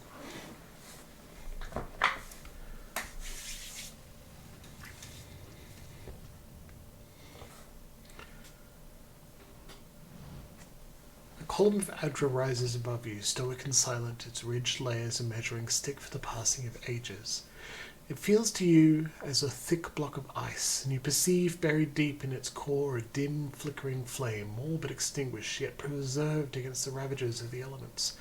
At your approach, the flame seems to steady and draw strength. The layers separating it from you melt away, and you are bathed in its glow, a bright beacon in the gloom. The glow seems to fade as though you had adjusted to its intensity, and where it was, Ivara seeps into existence, an ideolic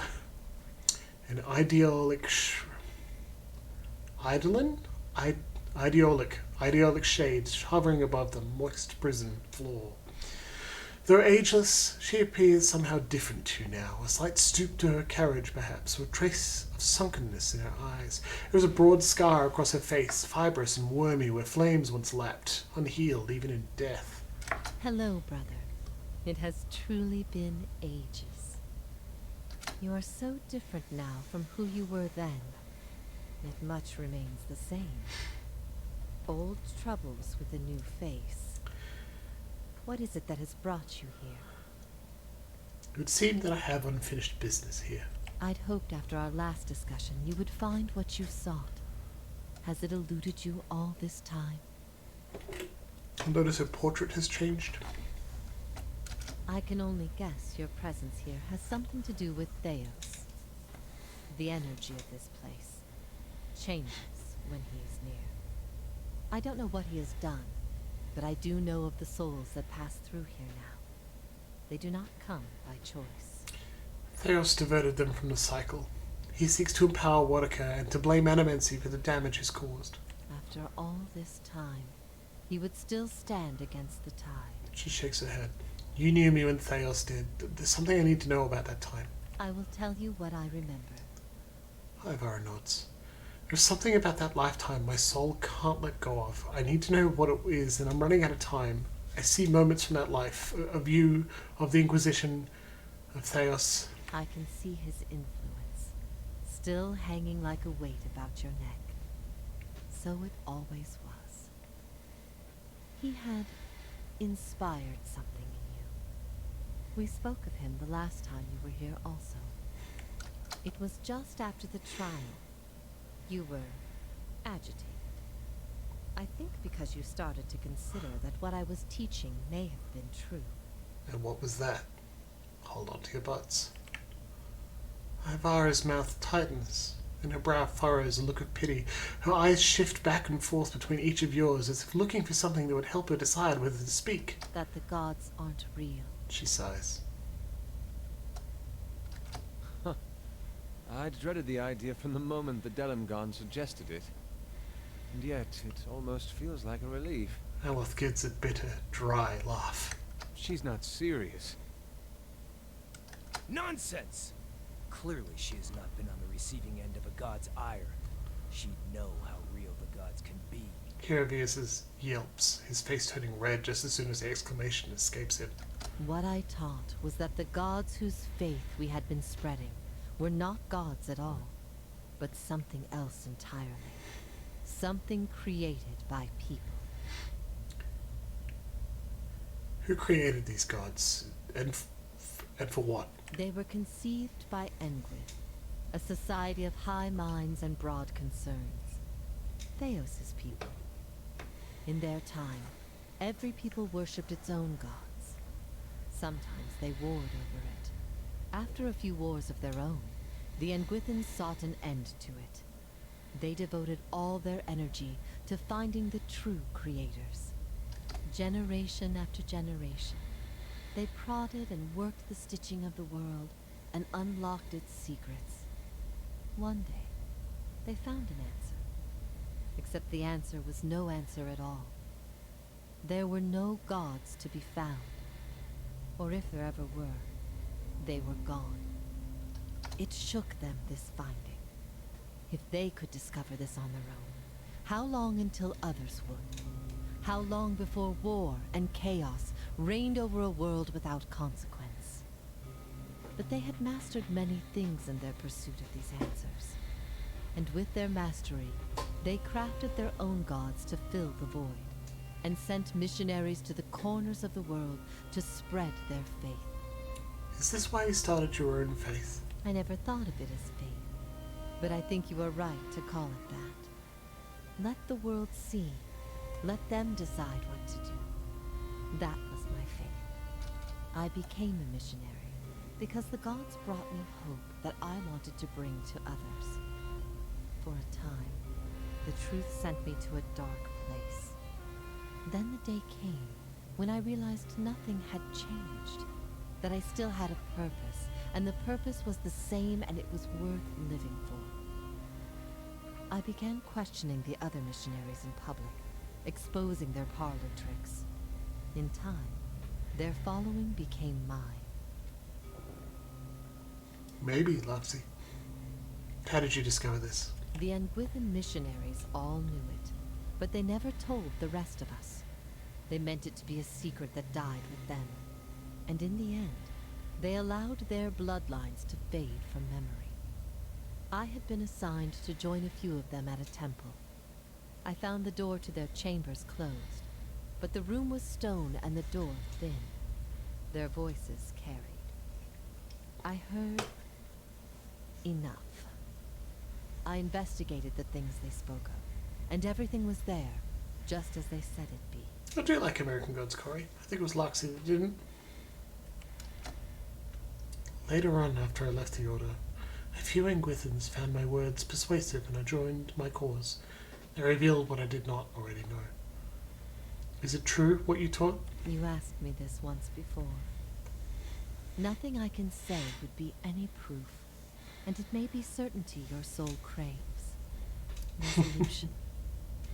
But if you are bound for the same place Theos directs these souls, you will see for yourself, as you once did. Everyone faces this truth at one time or another. Few confront it. Few have the stomach to ask what if. And in avoiding the question, they deny themselves an identity of their own. Ivara scans her audience in silence, her eyes thoughtful, lingering on each member of your company in turn, finding interest in things unseen. What if all the tragedy, all the persecution, came in defense of an imposter? She looks to Adair. But that's not... That can't be right. Aethys, he's done miracles for people. The power of the gods is undeniable. The truth of the story they weave is not. What if you had always been alone, without guidance? Here I settle on Aloth. Well, as poorly as I've chosen my guides, I suppose it would be a comfort to know that I'm free of them. Aloth folds his hands behind his back, furrowing his brow. The freedom has always been. It was the guidance that was the illusion. What if neither guide knew the way? How then would you choose a course? She regards Heravius, and his ears twitch as her eyes fall upon him. Weil teaches us that the gods cannot give you lasting wisdom. They can only inspire you to find wisdom in your own time. Heravius looks at her, his smile rising as he scratches his chin. What if the cycle of birth and death is nothing more than a tool of endless preoccupation? She faces the grieving mother directly, seeming to see her as she does everyone else. The grieving mother returns Ivara's gaze, nodding her head almost imperceptibly.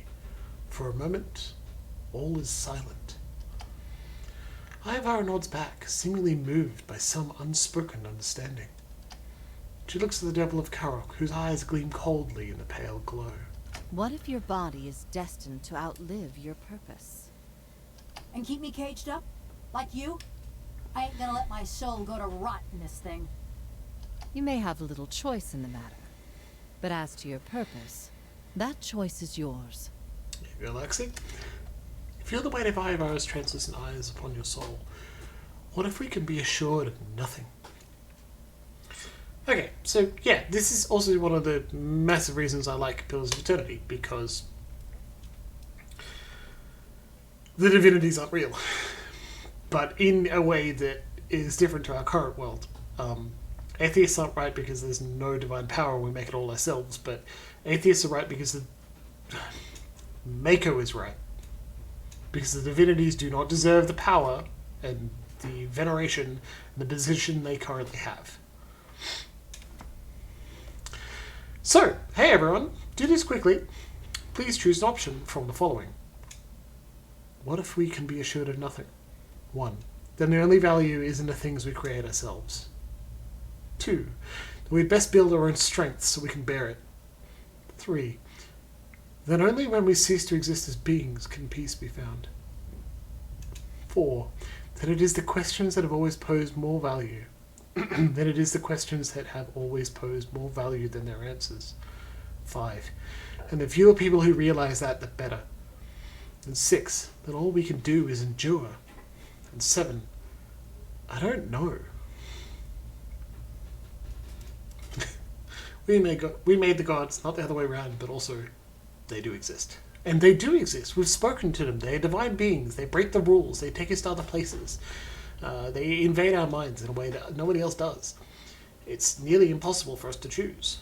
What happens? Well, they've got power. We know it. They started a war. Multiple. And remember, they invented them to stop bickering random wars. And they still had at least one. Well, we've got several votes for at this point. And since we have 7 viewers who have received 3 votes, I think that's it. Let's go with number 4, please. That it is the questions that have always posed more value than their answers. Well said. Just think of the whole conversation we're having. Whether or not the gods are real, simply asking the question forces us to look closely at what we know. Even if we can't answer with certainty if they're real or not. The exploration is what makes us grow. Hervius says with a nod. Isn't that what brought us here? Seeking the man who's haunted you for lifetimes? Who I've unwittingly followed for years? Heloth raises his hands. A question is a journey, and a journey is what makes us who we are, it's true. But when one journey leads only to the next, then where may one find rest? I don't know if we're able to give this answer, but Jimble says, at the campfires, where all you can do is stop for the night with the companions you're journeying with. I ask these things not to trouble you, but to show why they must be confronted. No answer is simple, but somewhere between them all lies a truth so beautiful, not even a god could conceive it. Do we not owe ourselves a chance to find our part in it? Ivara sees something in your expression and shifts tone. Do we not owe ourselves a chance to find our part in it? 1, 2, or 3, everybody? 1. We do. Even without assurances, there is still truth. 2. No. People need to know that things happen for a reason. A fabricated reason is better than none at all. And 3. I don't think it makes much difference either way. These are big questions. It feels like they reflect upon us as humans, about who we are. But remember, we are also grappling with these questions through a video game. And it's perfectly capable of giving an answer that doesn't feel right to us, to see what the authors and designers and writers of these games want to show us. With 3 votes of 7 people, our common commenters are here. I'm going to choose number 1. We do. Even without assurances, there is still truth. By that measure, we say that truth itself matters. That is truly what you believe. Then you are a far different person than the one I knew. What did we do before? I've been alone here with my thoughts for so long now. I've found peace with my failures, and with my punishment. I no longer curse fate for what might have been. There is one thing that has clawed and scraped at my mind all these years. One thing that will not be put to rest until I know. Until I understand. For the first time, hints of doubt trace her serene visage. I need to know why you chose to remain with the Inquisition, even after you'd learned the truth. Do you remember? As she speaks, a memory springs to your mind immediately, as though it had just happened. 8 options. 1. I never forgave you for what happened between us. 2. Your teachings were a threat to all I believed in. 3. I resented you. 4. I wanted to please the gods. 5. Your capture brought me glory. 6. I was afraid of what Theos might do to me if I didn't agree to do it. 7.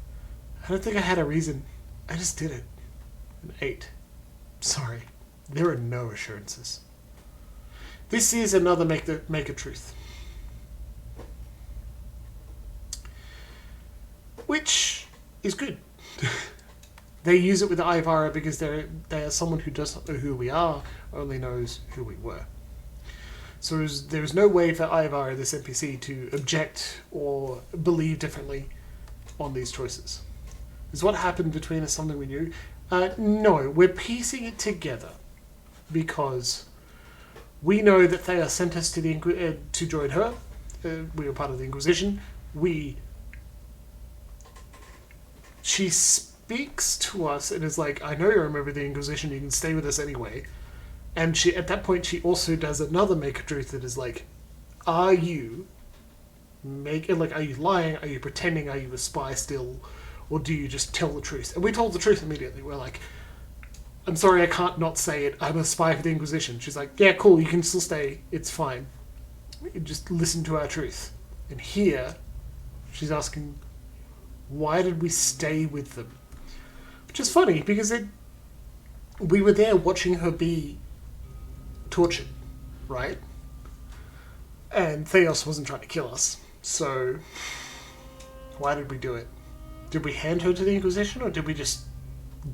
Were we there when she got captured and turned out okay, Theos believed us in some way anyway? We don't know.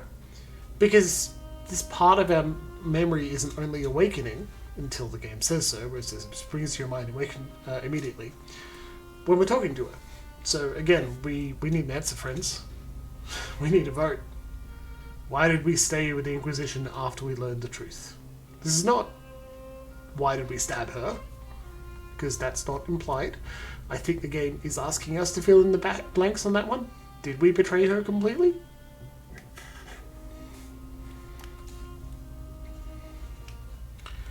One vote for 7 from Corey. I don't think I had a reason. I just did it. They're all pretty arsehole sounding? Yeah. But they're so different. None of them are good. We saw what happened to her after it went wrong.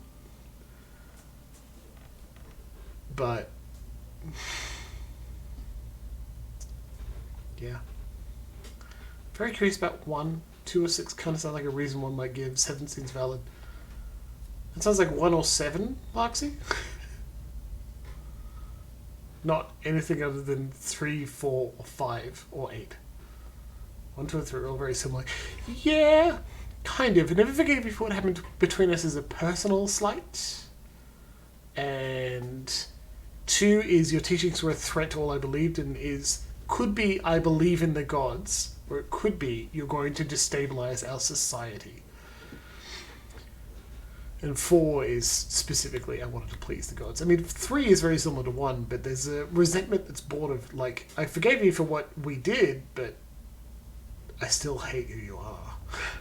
It's rough. 4 or 6, says Hendo. 7 probably for Corey. 1, 2 or 6 is kind of like a reason. There were reasons, but 2 or 6 feels the most right for Slam at this point. 2 being your teachings were a threat, and 6 being I was afraid of what Theos might do to me if I didn't agree to it. I see currently I'm leaning towards 6 because Larksy is kind of leaning towards 6 or 2, and Hendo is like 4 or 6. And 4 being I wanted to please the gods. I mean, we did go through all the divinity quests.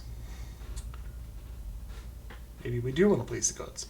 This is a big question. This is a big question. I don't want to rush it. This is the end of the game. We've played 29 episodes to get to this point. But I think I'm going to press number 6. Okay? I'll give you just a bit of time. Anyone to scream out and say, please, not 6. But I feel like it's a pretty... do we want to please the gods, or were their goals aligned with ours? It's a good question, Corey. Exactly.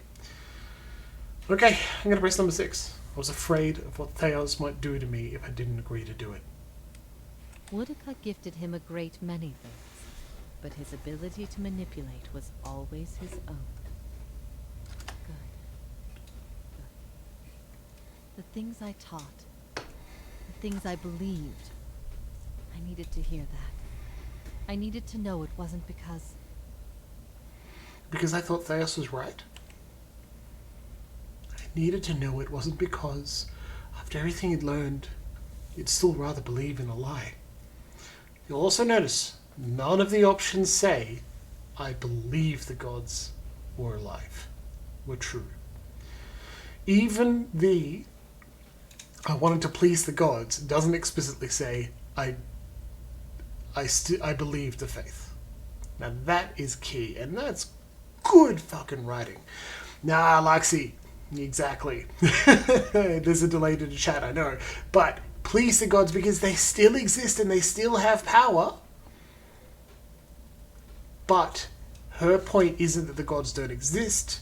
Her point is that they were created. It's a fine line, but it matters. If that's the conclusion people reach once they know everything, then my purpose has been a mistake. That seems a harsh connection to draw. I've always looked up to you, since we were children. Doesn't matter what you say there. You had heard both sides, seen everything. If not you, then who? You're never going to be able to convince everyone of anything. True or not, there will always be dissent. I expected dissent, but I needed to know that true faith would prevail. Perhaps I've been wrong to place so much importance on one person's actions. It was all I could do to feel like there was an answer. Exactly, Luxie. You're exactly right. You can please the gods, you can go through divine obeisance only because they're tyrants. But you can also do it because you believe them perfectly. How are they going to respond to our knowledge? Even knowing what you've told me, some part of me knows it doesn't truly answer what I wished to know, nor will an eternity of silent contemplation. I will have only my guesses and suspicions, and that will have to do. And what of your understanding of our past? Are you at ease with the choice you made? Hey chat, choose. 1. I see the world differently now than I once did. I regret what I did to you and I wish your forgiveness. And 2. I would do it again given the chance. And 3. It wasn't me who made that choice. I bear no responsibility for it. Now that we've had the whole game to think it through, do we still believe about whether past lives have influence over our current self? Even if we believe we don't, it could be a dick move, but we could also have been saying the whole time, I'm not responsible for my past lives. We told Manaha to let it go, to not forget them. But we could have told Manaha that she can forget her past lives, things she wasn't before. Because you don't bear responsibility for it. I've got a couple of votes for 1, so I'm going to press 1. I have always forgiven you. Whatever your reason, no quarrel of ideas can sever ties of blood and essence. No parting of ways can erase memories of times without worry. Times when even without gods, we were never truly alone. Yeah, that's a good point, Corey. That would be good. At first I thought this might be the source of your soul's anguish. But now I see I was mistaken. You are not divided on this matter. You have put it behind you. It is with Theos that your agony lies, in sun and shadow. Your questions are not for me, but for him. And it may be that only an answer from the mouth of Theos himself will satisfy your needs. Yet if there is anything I can tell you that would be of use, ask and you shall know. Are you bound here until the end of time? I think we get to ask every question. In a matter of speaking, this is Braeth Yamen, the court of the penitents. Souls are confined here until they repent. They must beg the forgiveness of a god, pledge their soul to them, and they will be lifted from this place to the world above. In truth, they receive leniency, but not true mercy. The spite of Woodica is eternal.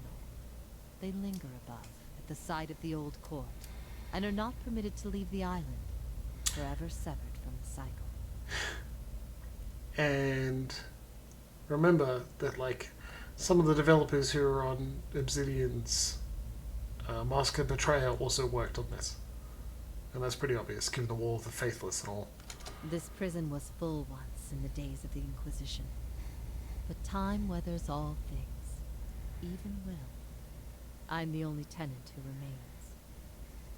Yet, I feel their presence strongly now, as it was in the beginning. You have brought many of them here. They cry out for the judgment of Theos. You have struck some bargain with the gods, then. The other gods aid me because they were Theos destroyed. I owe them no debt. They aid you because they would bend you to their own purposes. Engwith built gods from ideals, and an ideal on its own is a grotesque and vicious thing. I chose that on purpose. But these souls, these forgiven the gods have bequeathed you like chattel. They were loyal followers in life. They will be with you to the very end. Why don't you repent? You can be free of this place. Last time someone asked me that, I was bound to an iron wheel with a broken spine. There are many things I've come to doubt about the choices I made in life. But that trial was my one moment of certainty. Even without a chorus of gods to tell me I had been right. She gives a faint smile. The gods need to be reminded that we have a spirit, and that spirit is proof against their power. They have the power to manipulate and confuse and ruin us, but not to change our will. I will remain here until the world crumbles and fades from existence with joy in my heart, knowing I've shown them what they truly are. I will, Luxie. Thank you. This place, Sun and Shadow, what is it? I could tell you what I believe, but again, it would be no proof. I've only what I have seen and what others have told me about it. There's only one man who can tell you now, who knows it to a certainty, and you will face him soon enough. I will leave you to see it for yourself. Make your own judgments. But if your soul that way, I think. How's it you speak Adirian? I speak no language now but the wordless expressions of the spirit. It is through my connection to you that I am able to draw upon your words and form them as my own. Do you know what it is I need from Theos? I could not say for sure. But you have been to Sun and Shadow before, and it came at a crossroads in your life, when much of what you knew had been upended. I have to believe it will come to you there. Your concerns then were of loyalty and trust and the gods. Everything I told you seemed to send you further into doubt. His words mattered to you when you knew him then. After you and I spoke, you went immediately to seek him out. Perhaps you simply sought confirmation from the man you trusted. If something from that time still troubles you, it may be something he told you then, or refused to tell you. He keeps secrets better than any in this world. Why has Theos done all this? He cares only for the secret he keeps locked away. He destroys anyone who might discover it, no matter their chances. That's why he's always favored Woodica. It isn't in her love of promises or justice.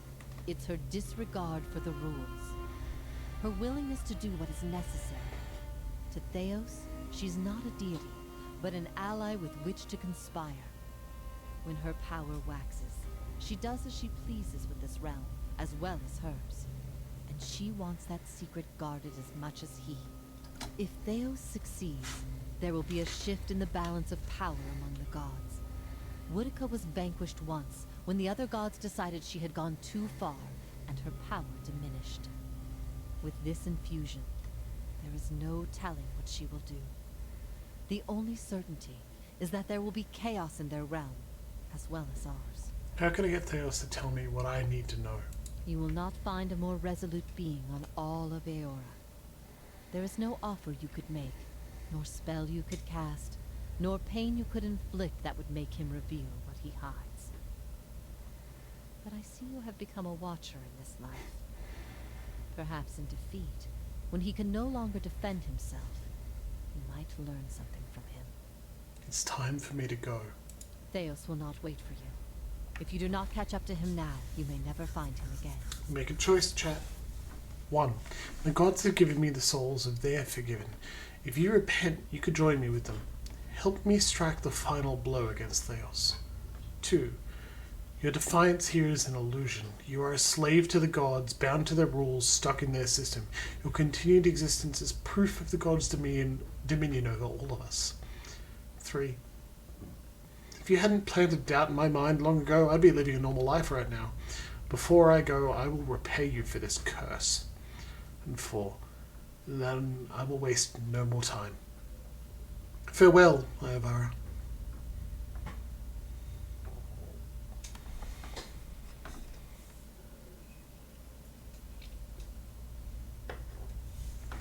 How do you feel? 4's a good vote, Luxie. She said she would stand here until the end of the world and everything crumbles to dust and she is freed. If entropy truly comes to claim literally everything, it will claim the divinities as well. And that maybe she'd be free on her own.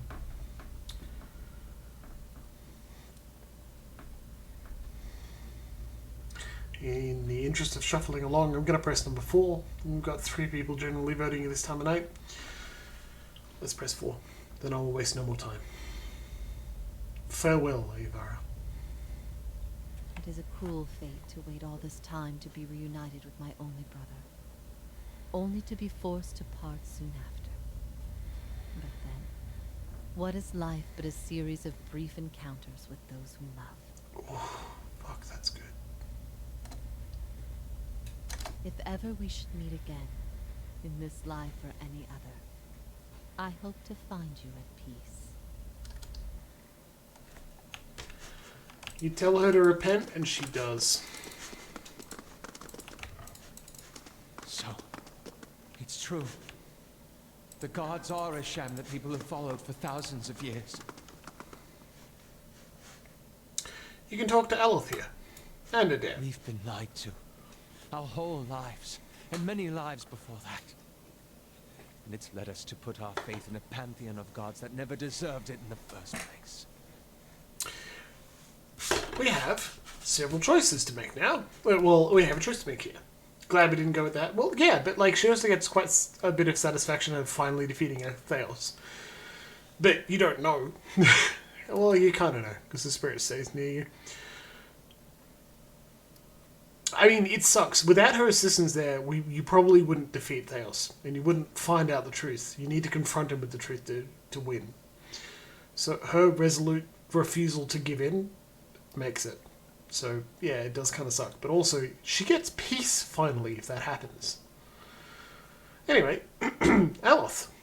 He's sad that he's learned the pantheon and his gods never deserved it. 1 to 5. 1. People need something to believe in. The gods, whoever they came to be, have served that purpose. 2. Theos is wrong. Most people are fundamentally decent. Knowing the truth can only make them better. 3.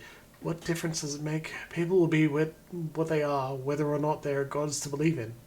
4. It's an outrage. There's no excuse for misleading people like this. And 5. The Inquisitors are right. People are fools and can't be trusted with without some kind of authority looming over them. This, I think, personally, like, choose a response fairly quickly. Folks, it is 9:45, and I want to finish the game tonight. We got a little bit longer. be gentle with Elith is a good way to do it. Also note, I think it sucks that there are disposition responses here. They shouldn't be. They just shouldn't be.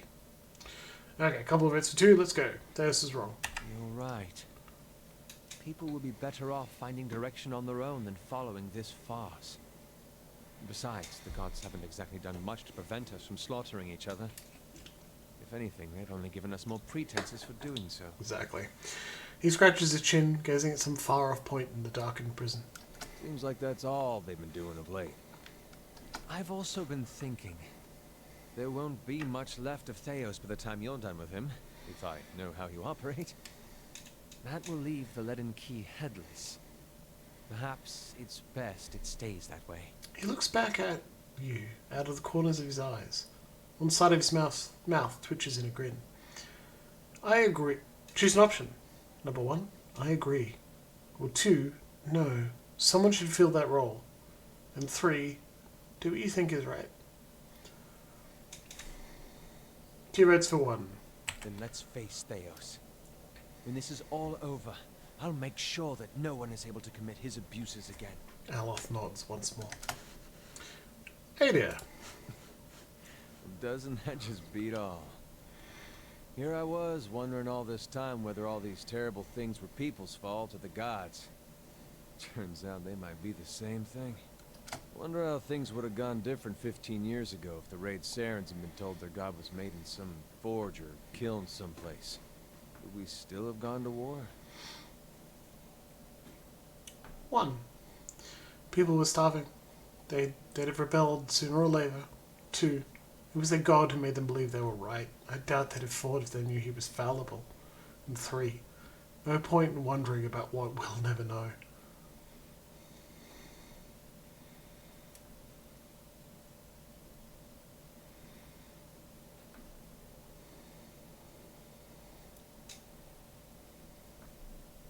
I'm afraid 2 hits for 1 and 1 for 3.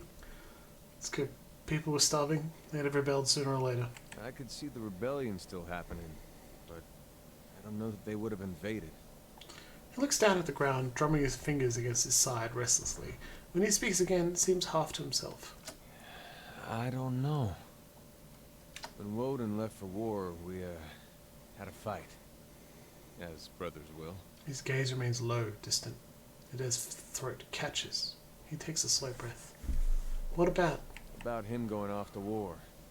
He was set on it. My parents warned him. They said you get a new country with every trip across the border, but your god, you only get the one.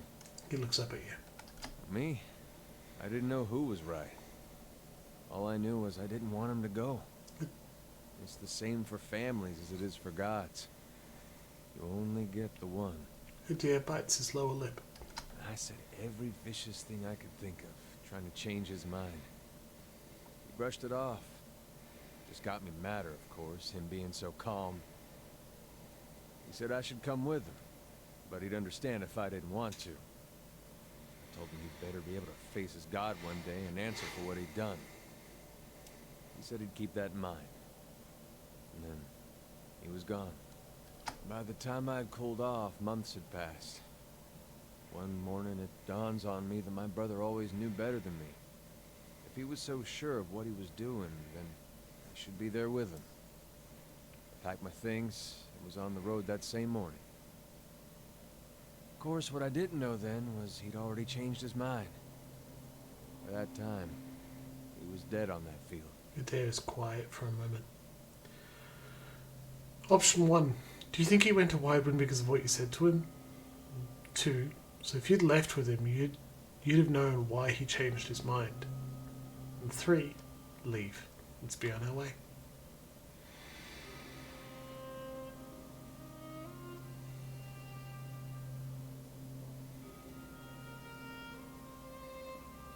One day you'll have to face your god and explain to him what you did.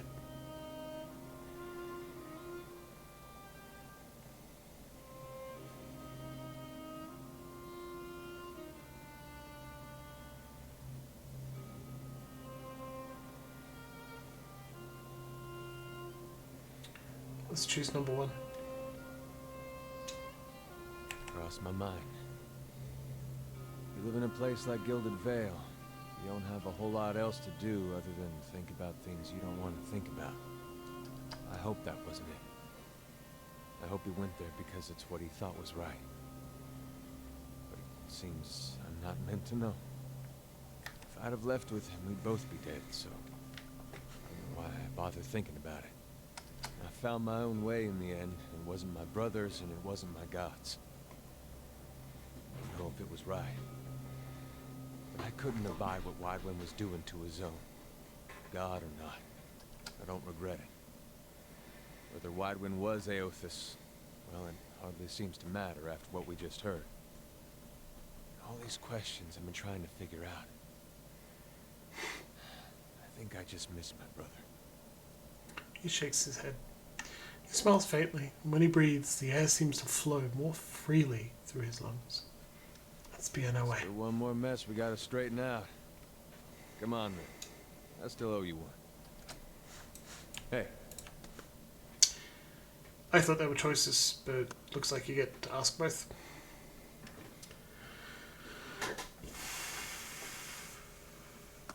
Let's go.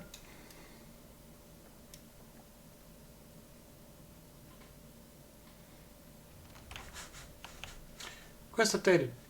Search for Theos. These ruins, like a great grave for a soul. The Ring of Searing Flames. Walk of Souls. I forgot this map exists.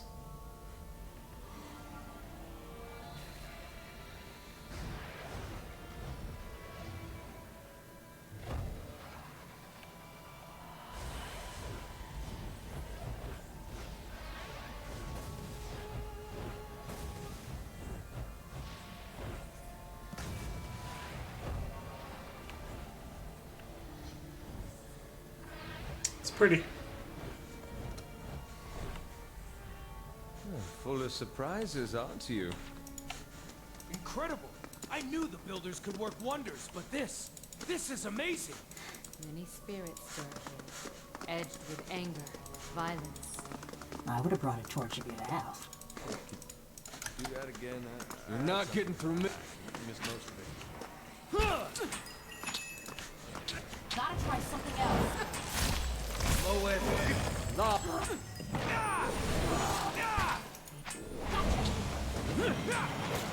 Get him.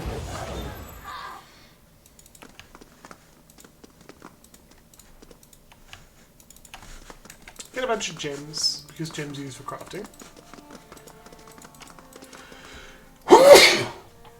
Apologies everyone, it's hard to mute now.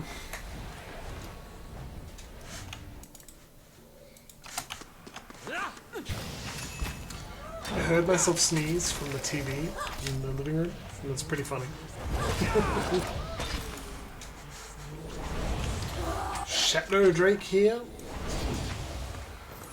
I like that we got some enemies, but come on! We are in Sun and Shadow.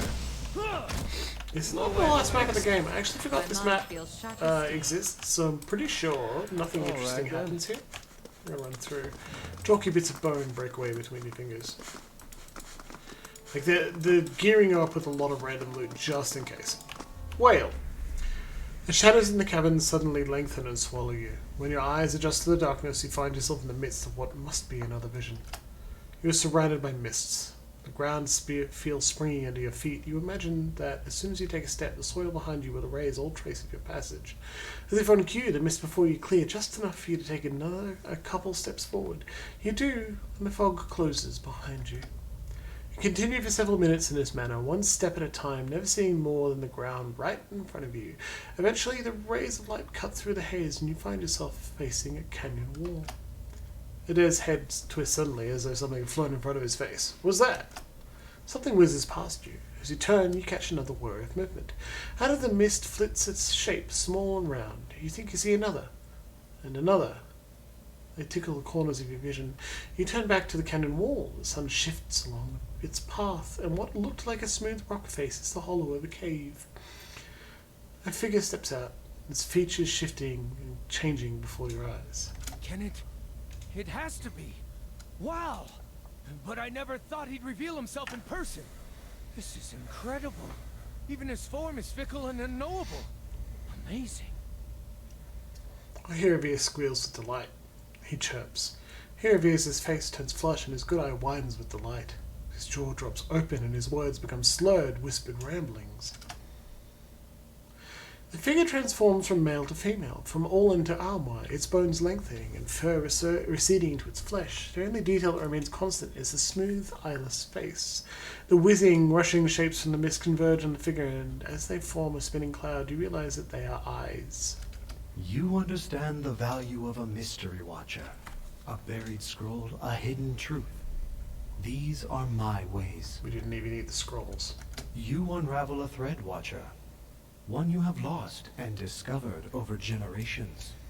And following it to its end has only brought you back to the beginning. The eyes track you even as they circle the god. Have I been here before? Whale giggles, a strangely modulated sound that rises and falls as the god shifts from one form to the next. You search for answers to your past that has led you to another mystery, one grander still. Another riddling god. Fantastic. The form of the question prepares the seeker for the answer, Watcher, and while you seek to repair your past, Woedica seeks to restore her future. A nebula of souls, blind and brimming with potential. The answer to Woedica's question and the beginning of yours. What would you do with them? Changing from elf to folk, the whale raises its darkening hands to the swarm of eyes. Thunder clouds form overhead, casting shadows of movement across the canyon. I take it you've got something in mind. The clouds break and the torrent of rain washes Whale's features clean. His blank face molds itself again, taking on shape of something you've never even seen before. Do not consign the souls of fate to some... Do not consign the souls to the fate of some god's choosing. You found them, and have scattered them across existence, a destination known to neither god nor mortal. Let them be lost again, new answers to new riddles. Behind him, the sudden downpour has carved new caves into the canyon. You say I shouldn't let a god decide their fate, but it seems you're asking me to do just that. In a way. But something must be done, and hurling them from the machinery of other schemes is the truest course of action. We promise to Berith and return the souls to the cycle. But what end would that serve? No end, Watcher. That is the purpose. But what would happen to the souls? None know. They could end up anywhere in the realms of gods or mortals, whole or divided. Discovering them again and charting their course through the ether will be a new mystery. Farewell, Whale. That is a word for endings, and this is but a crossroads. Even I do not know what you would choose. The shifting face laughs. Shadows from the new caves melt and spread across the landscape, covering you in darkness. When the light returns, the vision is gone.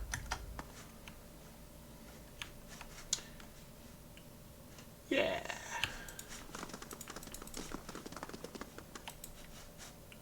No, we don't need that. From the freestanding segment? I don't think we do. It's just loot. Discovered. Caught. Okay, so. We dispel more of the darkness. At 10 o'clock, I'm going to take another, 5-minute break. Because we're still going. Pretty sure the game ends through here after a fight. And some dialogue. Cheers to everyone in the VODs, because I don't expect even our regulars to stick around past our regular ending at 10 o'clock. I'm pretty determined to finish Pillars of Eternity tonight, not only because I promised Twitter and Facebook, but also because we made plans to play Stardew Valley next week, right? And I've got a lot of energy, and I'm willing to go a little bit longer tonight for dramatic purposes, shall we? So, let's do that. But I do think we still need to stand up and stretch for a little bit and see you. My mind Pretty feels important. I do drink this very large 1.5 litre bottle every time. Okay, it's good to see you tonight. I also just mentioned that the VODs are available as well. And you shouldn't feel bad about using them. That's why they're there. It's also why I archive them to YouTube, just so I can. Yeah, so you can clear the whole map and loot everything, but again, it's not worth it. Okay, I'll be back soon. Make everyone equally unhappy option. You're exactly right. Whale's answer is piss off literally everyone. That's very funny. Break time, back in 5 minutes. Mute the microphone.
Okay, we should be good to go. Continue the game. Let's finish it. Hup, through the doorway. And here we are, hoping we're not going to run into like another map that I forgot existed. Whoops. Yeah, end of break time. Let's continue going. I'm going for a long one tonight. Yeah, here it is. Cool, now we did it. Quick save just in case. New map discovered, Sun and Shadow. Scroll of defense. Potionable luck against the Are you elements. ready to take the oath? To spread the word of the gods to the lost and heathen?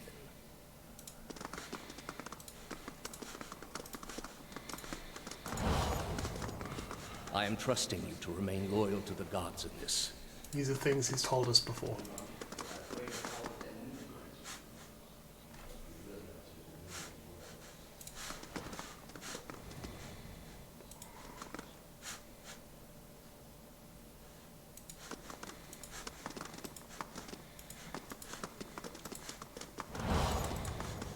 This is a missionary, same as I was. Taught the wrong things as I was. Oceanus. They have held off many would-be invaders. You are ready to give a confession? I am ready to hear one from you. Brave.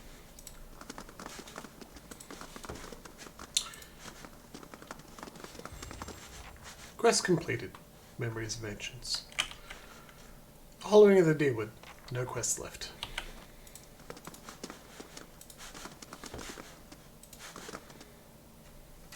Here we go. Hope you're ready. If you're not watching this live, you can catch it in VODs. Yeah, good question, Deadman. I'm happy to go through it after we finish. Morbid curiosity. The answer is not well, that's for sure. But he's also, as Durin says, far more personally disrupted by Magrin's betrayal of him. You know? You've come to a circular room, grand and domed, its walls lined with adra and trimmed with copper. At the far end, a great pillar of adra pierces the floor from below like a ragged spike, its shimmering texture giving the illusion of boundless depth. Your thoughts are yours and not yours, and they are all questions. At the base of the pillar stands Theos, a look of concern on his face as he notes your approach. You have something you want to ask him, one question above all the others, spinning madly in your mind, but you don't dare ask it yet. You need some admission from him first, some hint of the veracity of your suspicions. You are far from your post, Inquisitor. What brings you here? Your mind races, weighing different angles of approach. Your emotions barely in check. Loxy, how dare you? Have you checked your butthole? Was the entire Inquisition based on a lie? The Inquisition was based on the need to cut the flesh from a rotting wound. What is this place? We are in a sanctum holy to Utica. There are others like it in service to the other gods. I come here often to pray for her counsel, and in this space I may be assured that she hears me. Was Ivari telling the truth? That woman sought only to destroy the foundations of peace and civility that my people sacrificed everything to build. That machine behind you, what does it do? It has many uses, but its purpose is to bring structure to the chaos that surrounds it. All these statues, who are they of? They are monuments to Udica's greatest servants among my people. I hope to join them myself one day, but my work is not yet complete. You are shaking now, having lost all patience for tact. No more evasions. You have to know everything you believed, everything you've done for the gods. Did you lie to me when you said the gods could end suffering? Theos says nothing. Are there no gods? What is a god? A higher power? A rewarder of good deeds and punisher of the wicked? Something men can turn to in their darkest moments when their days seem only like bridges from one tragedy to the next. Our gods are all these things. Theos' face remains a mask of impassivity. With Theos' every word, you find yourself losing control of a boiling cauldron of rage and doubt and fear and hopelessness until you can take it no more. Are there no gods? We are in a sacred place within earshot of the gods themselves. This is not the time. You've been through much these past few months. With maddening calm, Theos puts an index finger to his lips. You will return home and you will rest. When you feel you have recovered, you may rejoin us at the trials. The Inquisition is far from over, and I will have need of you. There are many who continue to spread the lies of the apostate. The Inquisition will not end until we have pronounced judgment on all of them. His eyes linger on you, and there is no mistaking the threat behind it. And your rage shrinks to the image of an iron wheel in your mind, monolithic and caked with the dried blood of thousands. You do not ask your question again. And the recollection is gone. And the man remains.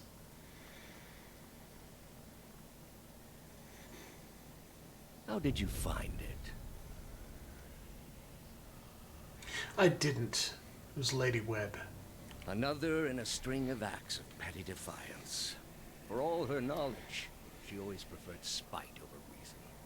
It was reason that guided her hand in this. Then she should have obeyed.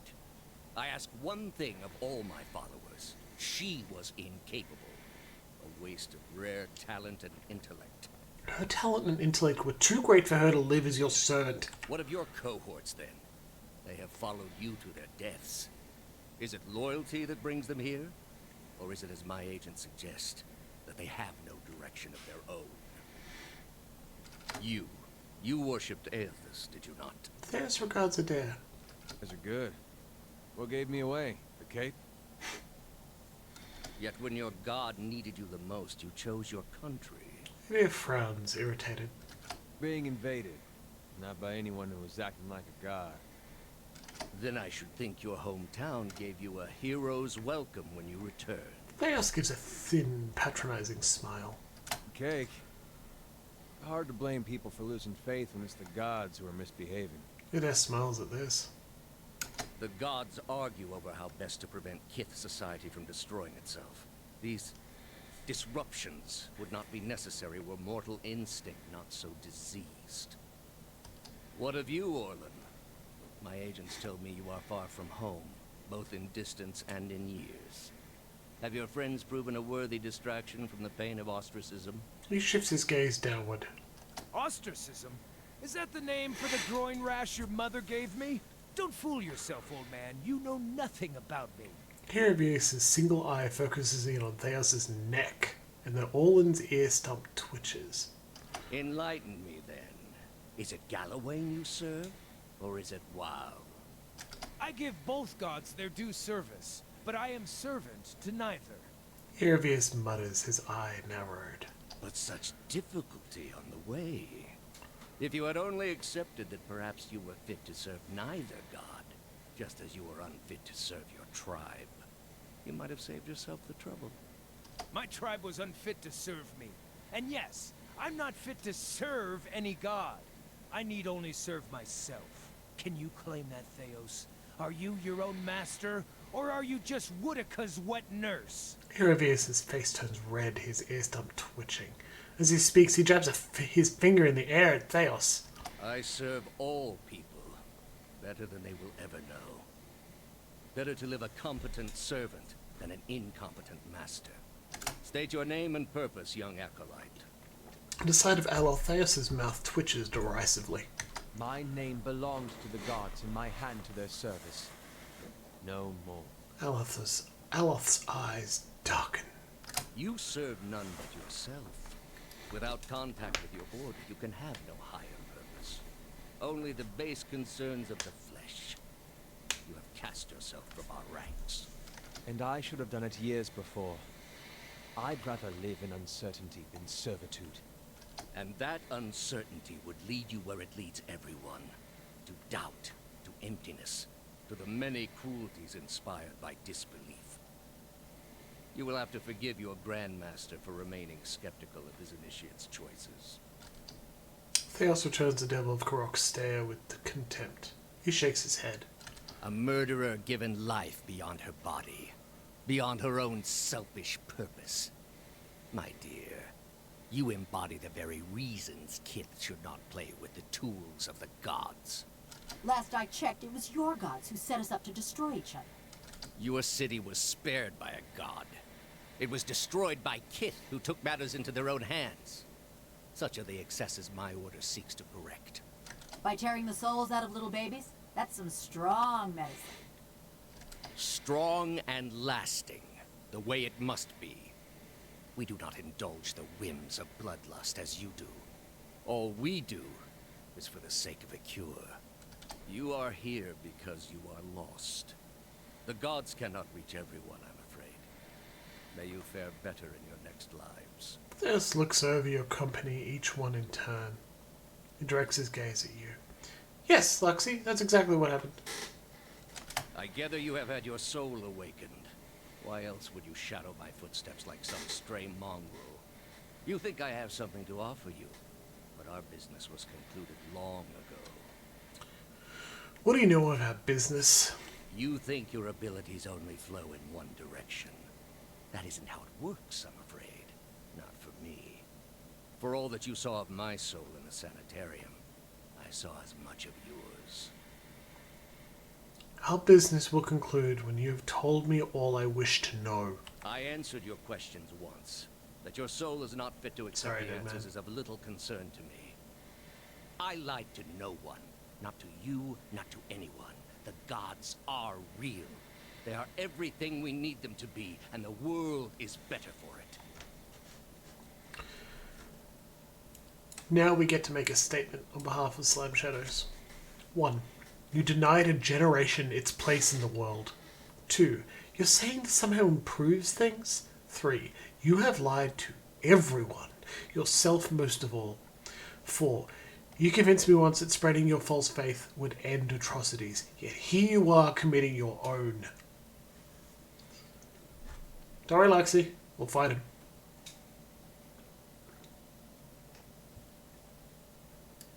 Or we'll fight him.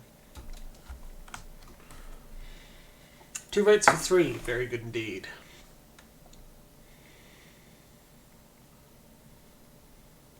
I'll give it just a little bit longer, and I'll choose 3.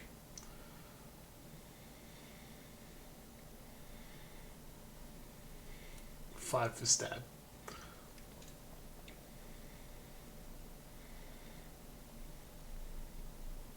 3 is fine. Let's go with 3. I have no illusions about the costs involved. So stab. But what your brief lifespan obscures is that it is what must be done. The heart of this country has skipped a beat. Nothing more. I have done far worse. I plunged the peaceful kingdom of Colossus into civil war. I Good night, slew the man. monarch Thanks for of joining us. Byzantium, whose people never knew hardship under his rule, and replaced him with a cruel despot who brought them to ruin. When plague arrived at the great city of Arborensis, I saw to it that the cure did not. They piled their dead outside the city in heaps that rose above their walls. Good night, Emma. Nothing could justify those atrocities. That's where you are mistaken. There was a time, back when your soul was still a shapeless mist, when the world believed only in false gods. Thousands of them. Gods that told them to take slaves. Gods that told them to make war upon their neighbors and devour the slain. Gods that told them to burn their children alive and cover themselves in the ashes as a sign of their faith. But all that changed when they learned of the true gods. Our gods. All those misshapen, bestial instincts melted beneath the radiance of our god's majesty. You could see it in their eyes.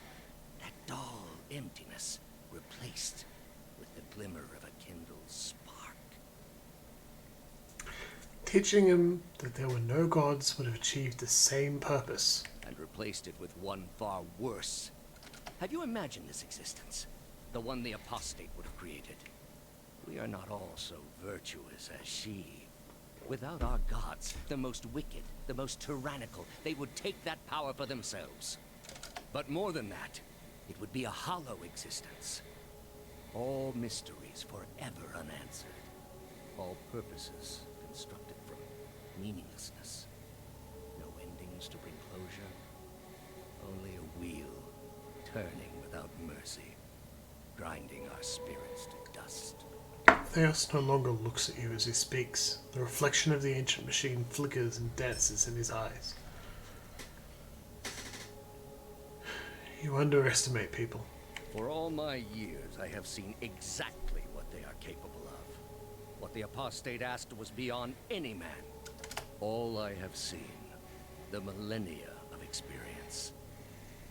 I will not be dissuaded from this course.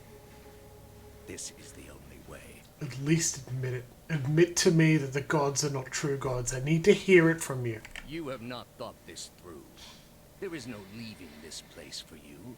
I allowed it once, but you have made it all too clear what a mistake my mercy was. With your soul and thousands of others, I will see this world purged of its suffering. Hear me, Woodica.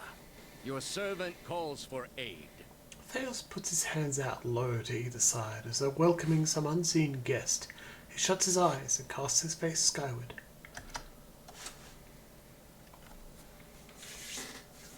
I stretch out the dialogue. You can attack him immediately. It's better to hear his full rationale.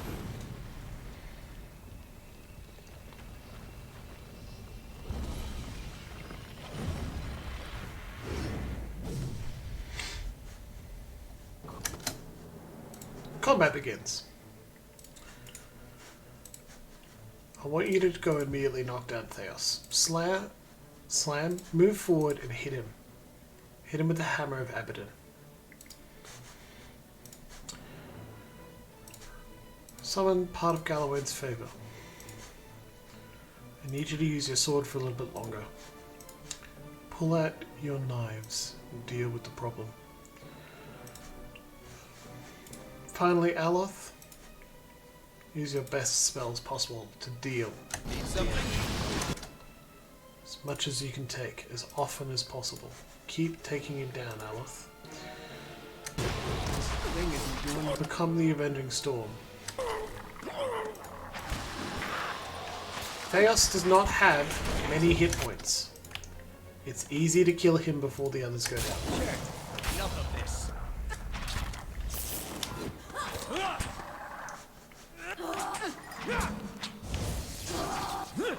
That was the vomit swallowing noise. That was Theos taking crits.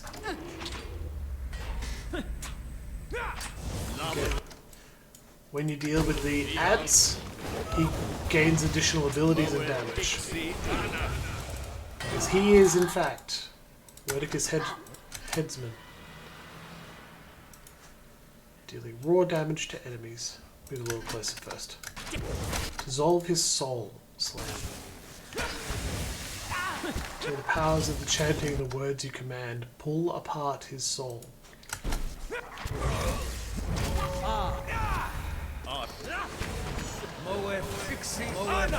Now that all allies are gone, we are ready.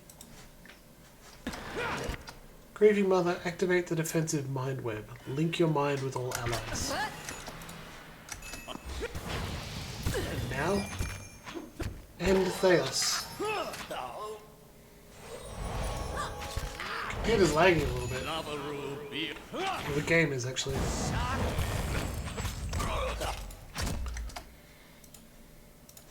Turn the AI back on. Terrify him with what awaits him on the other side of the veil. Split him asunder would sever the soul. End Theos. Grieving? Oh, you don't have one of your assassinates left. Oh well. Forgive me, Woodica. We've killed Theos. At your feet rests the body of Theos, hollow, the dense wrinkles shaped by the silent shouldering of an eternal burden now smoothed across his colour-drained face. His soul remains still for the moment, defenceless, its energy expended in defeat. It lies sprawled across his body like a death shroud. I hope this is the end, but what's to stop him from being born again with the same ill intent? And before you suggest the option, no, I'm not eating his soul. I'll put almost anything in my mouth, but not that. Herbius stands over Theos, arms folded, and gives the body a firm kick. He gives Theos another kick. Thousands of souls he has tortured. Would that he could live those sufferings 1,000 times himself. The grieving mother's eyes are cold and hollow as she looks at Theos. Point. You have to look at the things your god is telling you to do. Ask yourself if it's worth it. He spent his lives, more than any of us will ever know. For what? Binding the world to a lie. Could a man like that ever be redeemed? Aldous shakes his head, looking down at Theos in pity and wonder. He looks up at you. Think he got sick of it all after a couple thousand years? Or did Woodica keep him on the leash? Explore Theos' soul. With a deep breath, you plunge into Theos' soul, and where in Brackenbury it had been a maze of narrow corridors and dead ends, now it is expansive and borderless, its walls crumbling into heaps like the ruins of Engwith as you pass through them. You travel for what seems like ages, rushing to a known destination, a memory you glimpsed once before. At last you see it, no more than a pinprick of light at the end of a long tunnel, expanding slowly at first and quickly as you near. You come out into the room you're standing in now, but it is new and pristine and filled with people, thousands of them, all turned towards the great Adra in the machine that encases it. Theos stands at the machine, and you are one with him now. You look out at the crowd, at the faces of shriveled old men and cherub-cheeked little girls, and mothers bouncing infants to quiet them, and fathers clasping their children's restless hands and watching you with somber acceptance. A woman with tears in her eyes gives you a small nod. You turn back toward the machine, your breaths constricted beneath the weight of unwanted knowledge, preparing yourself to set out alone on a journey without end. You close your eyes and open them again to find the machine still in front of you, beckoning. You take your place in front of it, place your hands upon the large mechanical disc at the base of the great crystal column and speak a single word.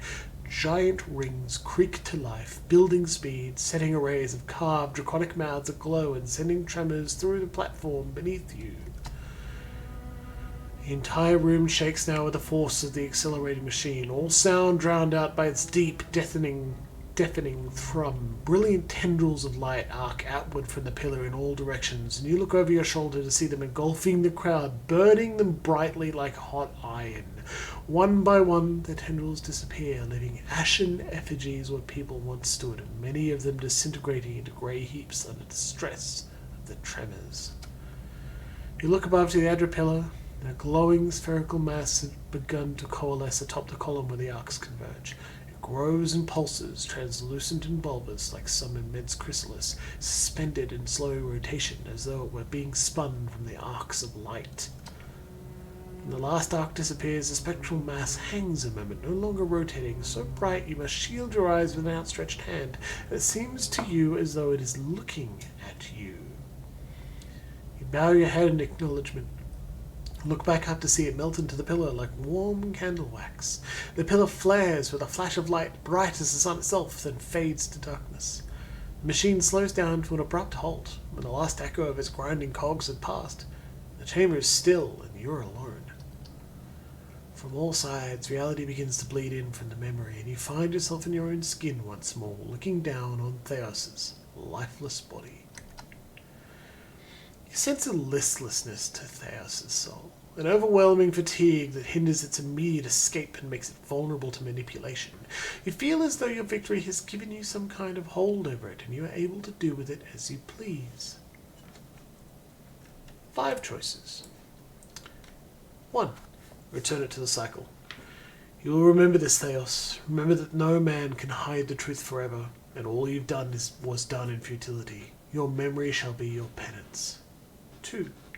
Tear his soul apart. I do not envy you, Theos. I of all people realize the sway memories can hold. It is time you were granted peace. 3. Banish his soul to Breathiaman. Theos ix arcanon. There can be no forgiveness for your deeds, only justice. You shall escape judgment no longer. 4. Destroy all memories contained within. Your memory makes you a slave to your own past. Perhaps it can't be undone, but it can be forgotten. It shall trouble neither of us any longer. 5. Tear his soul apart. You have caused me great suffering, Theos. You do not deserve to exist.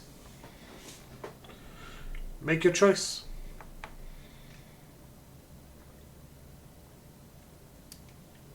The first of 2 choices we need to make tonight.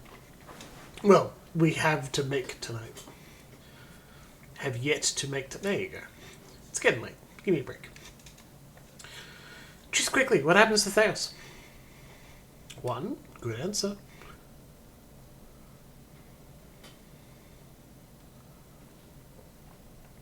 I want to tear him apart, but not for us, for everyone else.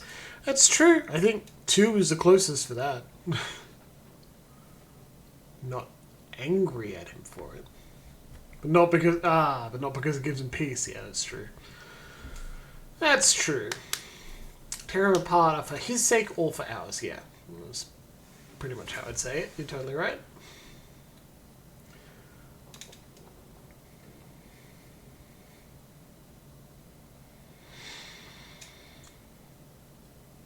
Three. Place him in the prison.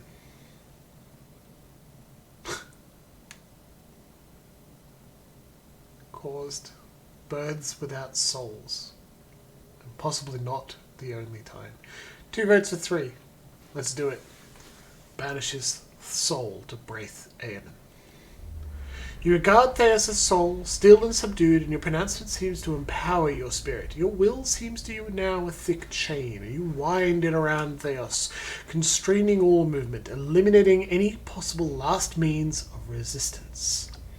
You call to mind the eternal prison, the vast empty cavern and its cells of Adra, vacated by souls that chose to betray themselves in order to escape an infinite abyss of hopeless self-reflection.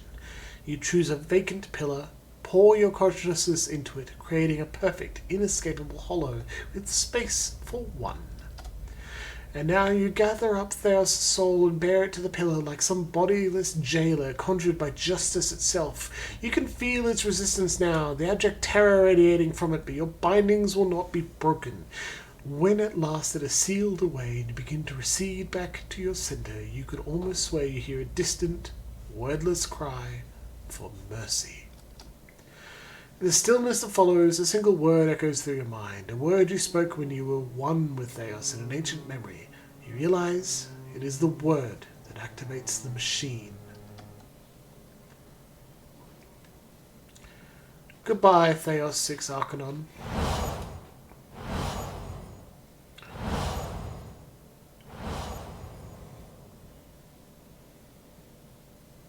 You earned everything you did.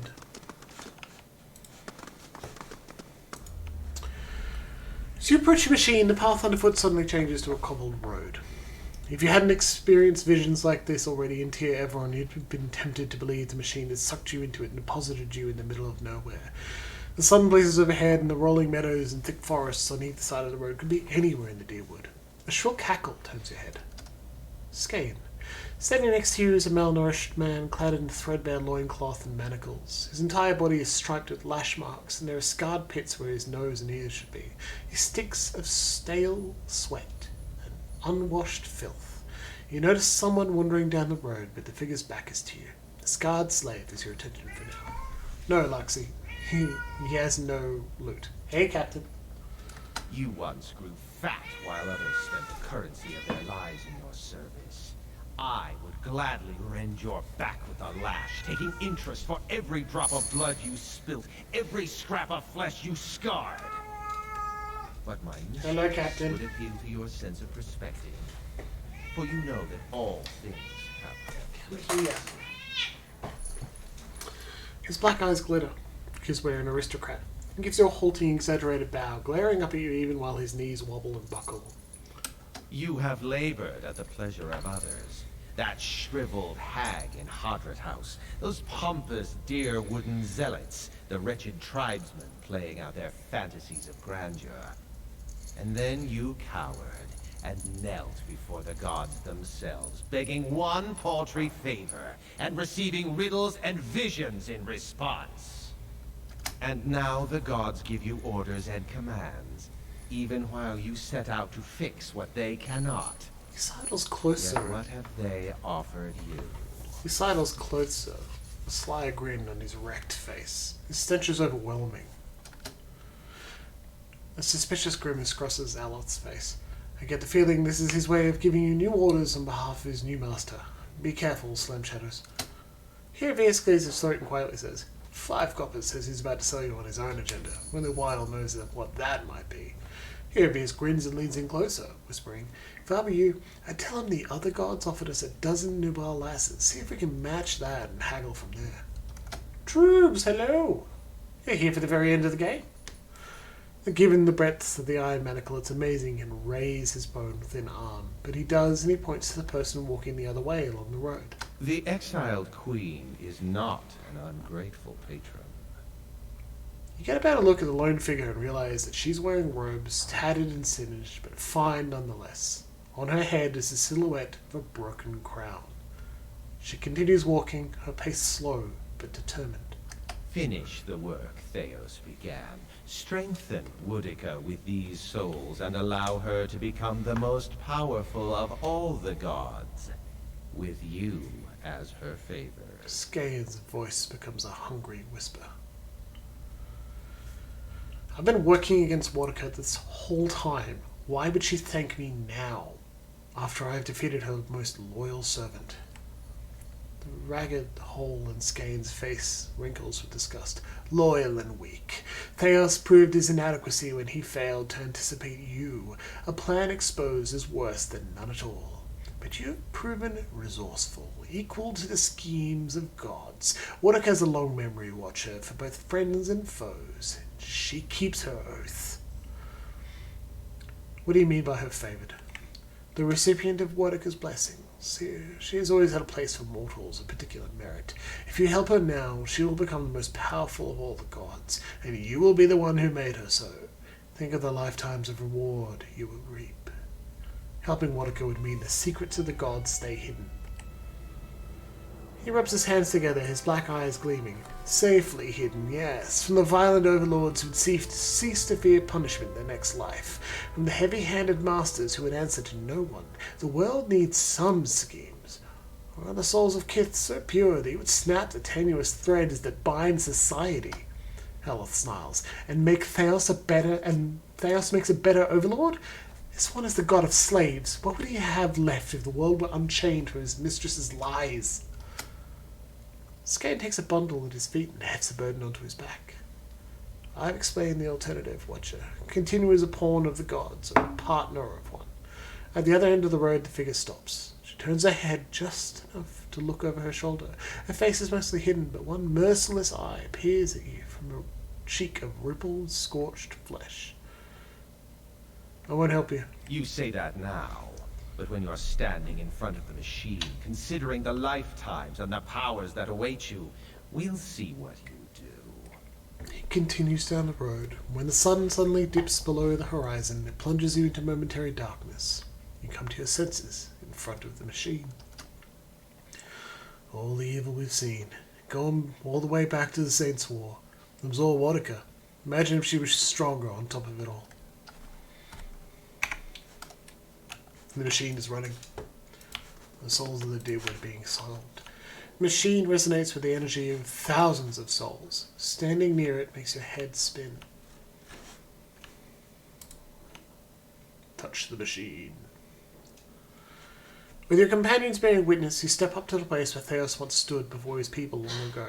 The great machine lies in front of you, idle, ready.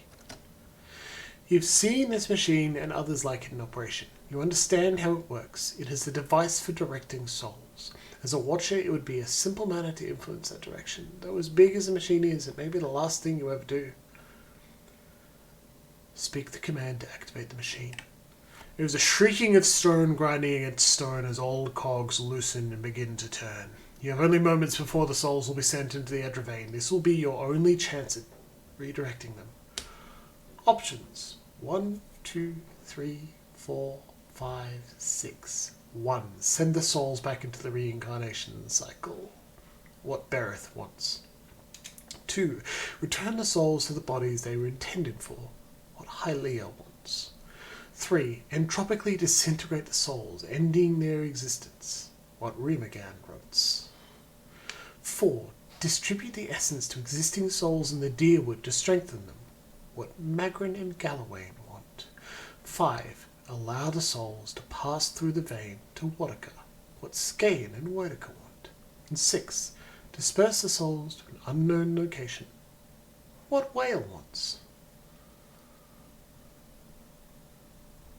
6 is Whale. We currently have 2 votes for 1 and 1 vote for 6. While I implore you to think about the choices we are making, I should also note that it is late, and this will be the last thing we do tonight aside from watch some slides about what happens to the world after Slam Shadows ends Pillars of Eternity 1, and we take a break before Pillars of Eternity 2. Hey everyone, thank you for joining us so far. It's been a fantastic story. Slam Shadows has seen nearly every single thing we've had. See nearly everything the game has on offer. We refused to do some things like help cops, and we gave up on doing all of the bounties because they seemed pointless. But we found the secret of the Master beneath Cad Nua. We have performed divine obeisance to all available divinities. We've solved the problem of the eyeless. I'm going to press number 6. Sorry, not 6, 1. I'm going to press 1. We voted for 1. Send the souls back into the reincarnation cycle. Continue the wheel as Bereth requests. You close your eyes and expand your perception outward, taking in the immense totality of the tens of thousands of souls orbiting the chamber.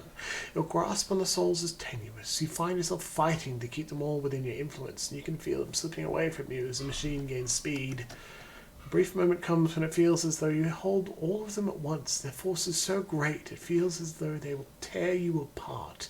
In that moment, you dedicate your entire being to bending their orbit, channeling their flow into a new direction. End dialogue. At your command, the ancient device became your instrument, spinning to life with deafening resonance and gathering up the swirling essence like thread on a great spindle. There, in the pale pulsing glow of the machine that set you on this path long ago, you summoned all your strength, focusing on your objective and blocking out all else. With a single concussive blast that rocked the chamber and sent you tumbling to the ground, you freed the souls from their stasis. Exhausted, your consciousness slipping away, your last sight was of the machine, dark and dormant. Then your eyes closed, and sleep welcomed you at long last. After coming to and searching for some time, you discovered the route Theos used to enter the sun in shadow, and embarked on a long and arduous ascent back to the surface. You emerged in Terra Evron after days of tunneling through the rubble Theos had left behind, and when you stepped into the daylight, you were faced with a different Dyrwood than the one you had left. At your direction, the lost souls of the Hollowborn were funneled back into the churn of Bereth's wheel to find their way into new vessels and partake in the life they had been denied during Whiteman's legacy. Though parents of Hollowborn would remain just that, the end of Whitewind's legacy would bring about a spate of new, healthy births, with many of the infants bearing souls once meant for Hollowborn children. The natural cycle of life and death had been restored to Dyrwood, and with it came a renewed faith in the providence of the gods. Lord Radric's zeal had brought him back to life once, but it would not do so again. Radric's destruction at your hands spelled the end of his suffocating rule over Gilded Vale and the surrounding area. In his absence, the village prospered, becoming a popular destination for new settlers anxious to leave Defiance Bay after the riots. Without a nearby ruler, it also grew more wild, with many settlers moving on as soon as they'd arrived, turned off by lawlessness that was excessive even by Dyrwoodan standards. Nevertheless, Despite the challenges of living there, Gilded Vale had survived, and would continue to survive for the foreseeable future. Following the assassinations of Duke Avar Wolfgren and Lady Webb, Defiance Bay was thrown into political upheaval. In the ensuing weeks, the streets had become the domain of looters and blackguards. Few dared to step outside their own doors alone or unarmed. Blackguard! But once the dozens had regrouped in the wake of the riots, they quickly put an end to the criminal activity, patrolling the streets in droves and administering their brand of law on any perceived offenders. They also took the opportunity to depose the weakened Knights of the Crucible from their position of authority, branding them traitors to the people for their actions during the riots. Whatever knights weren't stoned to death in front of their keep were forced into exile. The external contingent of knights stationed at Fleetbreaker Castle would remain there, their high justice plotting the city's recapture. Dark. The dozens would soon find themselves overwhelmed by the problems of a leaderless metropolis, and in the days and months ahead, Defiance Bay remained on the brink of collapse. Though the machine atop Ter Noaneth had been disabled, it had not seen its last use.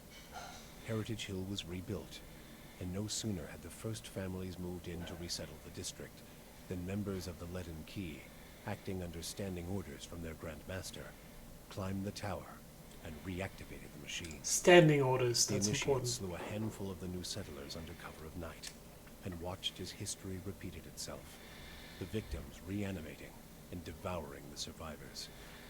After this second incident, the district would remain abandoned. The Duke's assassination at the apparent hands of an animancer had caused catastrophic rioting in the streets of Defiance Bay. But those who had escaped the melee and the palace hearings remembered the testimonies of the strange guest who had shown up that day and absolved animancy, implicating the Leaden Key instead. The rumor spread quickly, and soon the popular belief was that the assassin had been a Leaden Key spy. When the legacy had lifted, people came to see it not as a sign that the riots had been according to the gods' wishes, as Theos had hoped, but as a confirmation that animancy had never been the source of the problem in the first place. Dyrwoodans instead convinced themselves that the riots had somehow purged Defiance Bay of Leaden Key spies, and that the end of Whitewind's legacy was their well-deserved reward. Suck it, Leaden Key. The rage against animancers was quickly forgotten, and those who had survived were permitted to return to Brackenbury Sanitarium and rebuild it so they might resume their studies. Animancy Abidon's continues. renewal brought new vigor and purpose to a god long known for quiet, steady labor. Handicraft saw a revival in the Dyrwood, and no smith wanted for an apprentice. Additionally, Abidon's restored interest in preservation led to redoubled efforts to survey Engwithan ruins. Animancers and craftsmen alike found much to study, but tensions with Air Glanfoth rose. As for Stalwart, the Battle of Caron's Scar only strengthened their resolve to unlock the mysteries of Durgan steel and build new marvels with the White Forge. However, Stalwart's ambitions brought them into further conflict with the Raid Serens, as more and more impoverished communities gathered at the border and vowed to finish the work of the Iron Flail.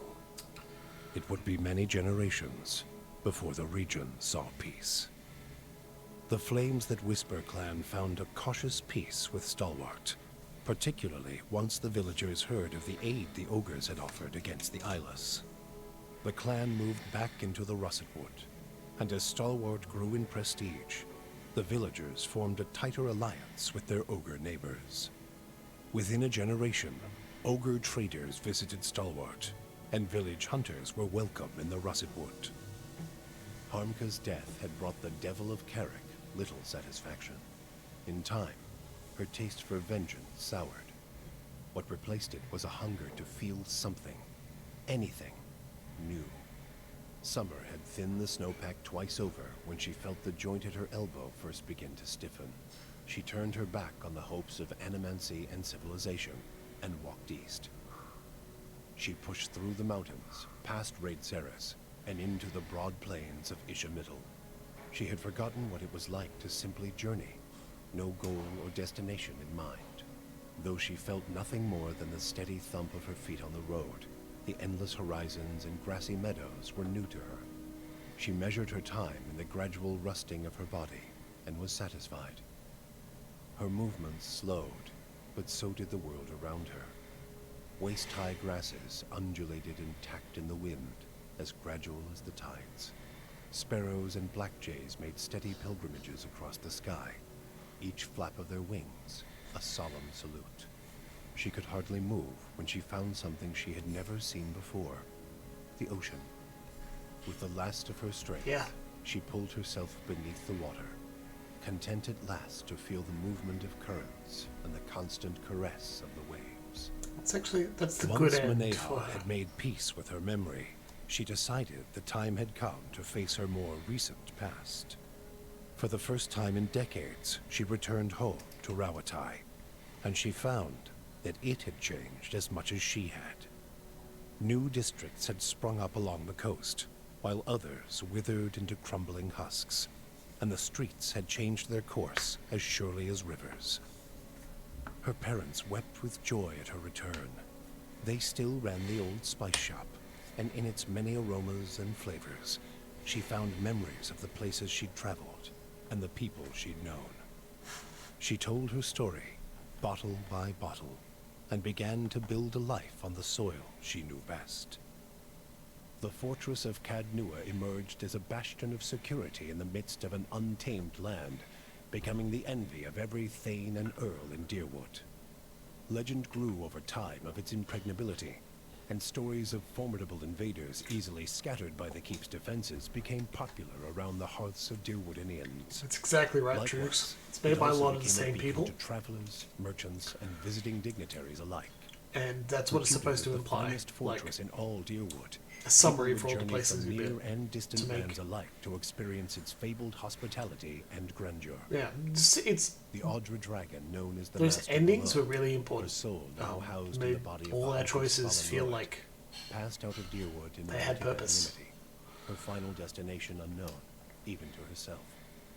She was last seen in the port town of Rhodes End, boarding a ship, an Audra talisman glowing about her neck.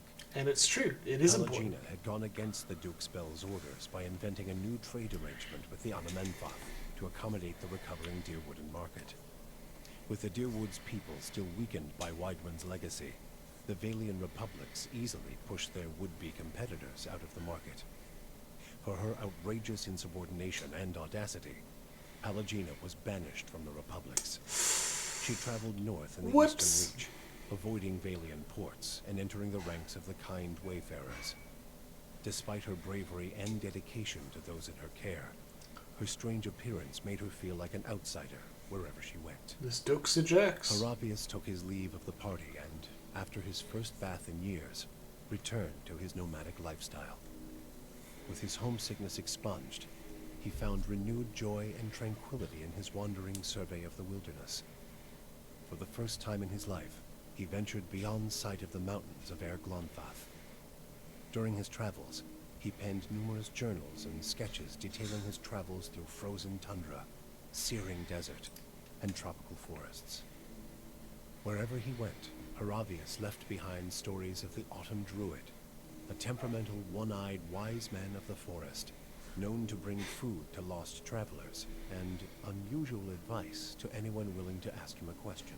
Oh, Haravius. Adair chose not to return home to Gilded Vale. Still most comfortable far from cities, he settled in Dyrford, which, like many towns in the Dyrwood, was beginning the slow process of rebuilding. Believing now that it was the obligation of Kith to be the leaders their gods had not, Adair was soon named mayor of the town, and under his guidance, Dyrford soon began to prosper.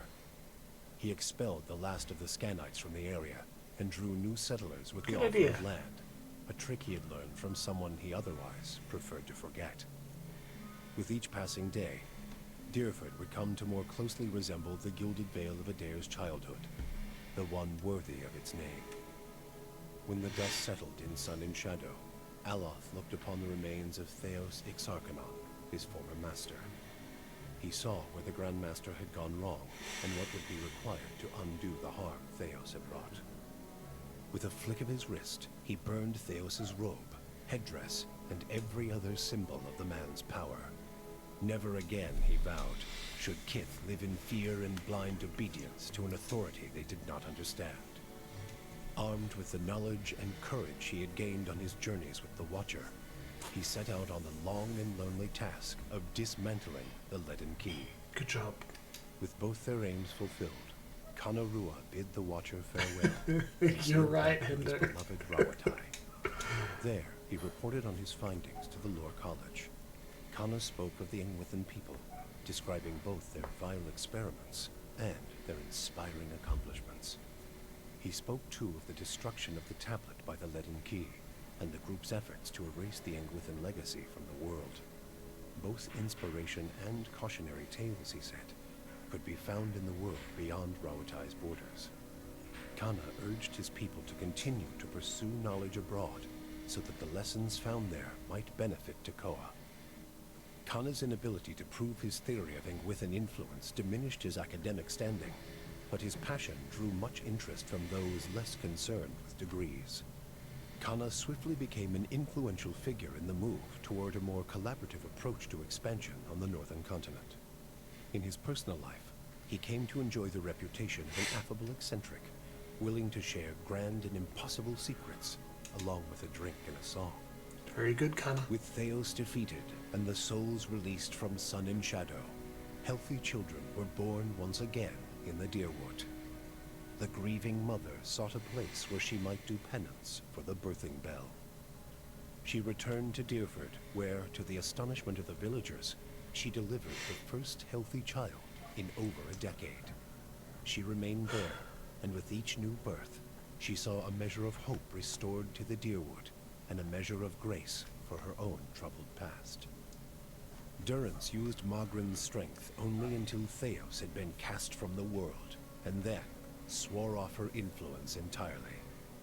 Regret came to weigh heavily on his mind, and a man who had never previously lacked for words or opinions came to embrace silence and contemplation. He continued to wander, penniless and destitute, searching now not for the reason for his goddess's silence, but for a mechanism for revenge. The charred robes he continued to wear as a reminder that he had been burned by his goddess, and not just by the flames of the Godhammer. Sagani experienced the 4 months of her journey back to Masuk in vivid colors. She strove to memorize every moment of her final trip through the Dyrwood, Glonfoth, the Valian Republics, and beyond, preparing to tell her village of what she had seen on her long journey.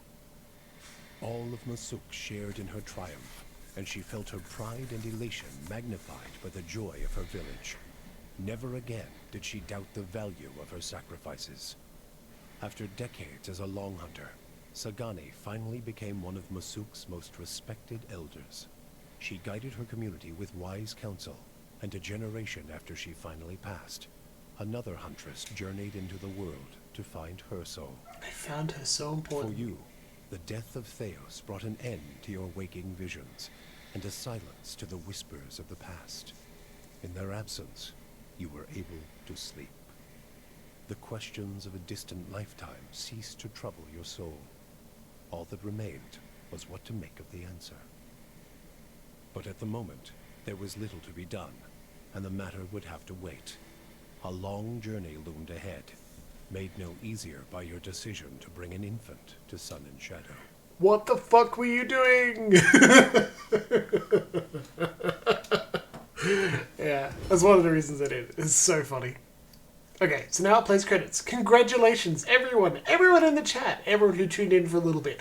Everyone who voted at least once in a dialogue option. Everyone watching in the VODs and experienced it out of sync, but alongside us nonetheless. Congratulations, you finished Pillars of Eternity. 27 episodes long. At least 3 hours per episode, this one. Breaking up to 4 hours. That is a long mammoth effort that I can't work out the math for. 3 times 3, 9, about 90 hours, a little less. That's a significant effort. Congratulations, you did amazingly. I won't make us watch the entire credits, there is nothing after this, but as they scroll, I want to shout out a thanks to Obsidian for making a game that's touched me many years after it was released. You did a fantastic job, and it's fantastic. And I really enjoyed the whole experience. I enjoyed it even more by having our friends join us. My God, wasn't it really good? I'm glad I could show off something important to me, and I'm glad other people found some value and enjoyment in that process. I'm really happy. Now, in short, I'll just give a quick update about some of the characters. If you convince Aloth that authority is actually a good thing, and then tell him, hey, maybe the Leaden Key serve a decent purpose, he picks up Theos's robes and helm and takes over the Leaden Key and uses it to dismantle all the things they used to do. He doesn't try to keep the secret of the gods, no. He instead uses the International Secret Society to tear itself down. He uses that power and does stuff, and does good things with it. It's really stressful, apparently.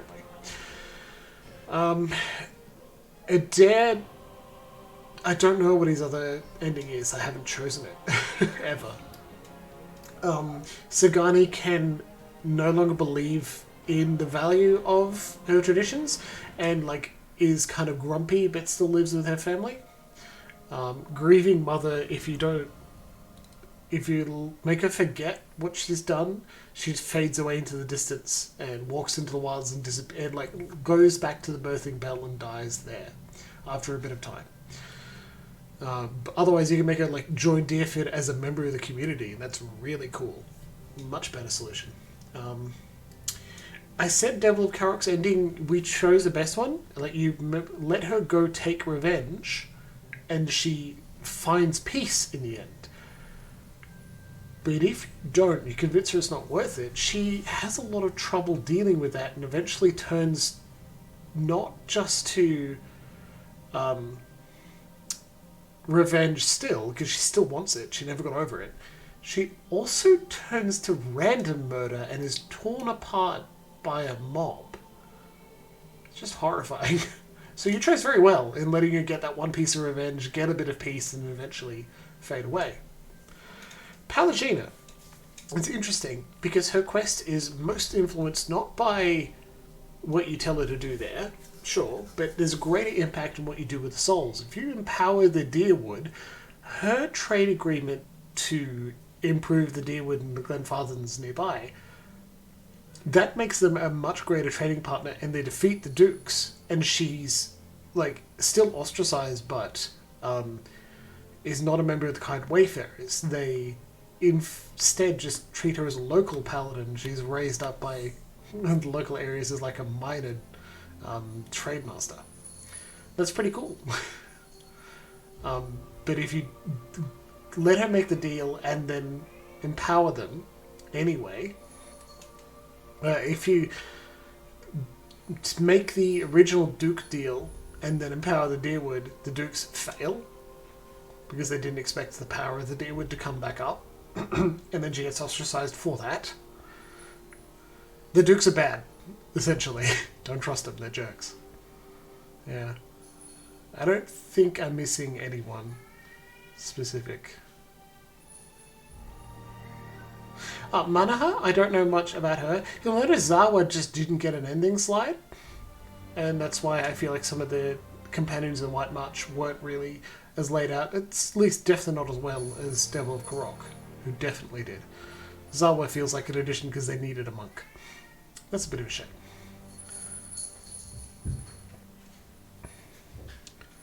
The ramifications for the Dyrwood itself, like what you do with the souls, change all of those ending slides significantly. And as I've said previously, you'll get blindsided if you didn't deal with the reincarnation of Raedric after if you pick up the quest and then go to the end. You jump into the pit and think, oh fuck, I forgot to do something. It's pretty good.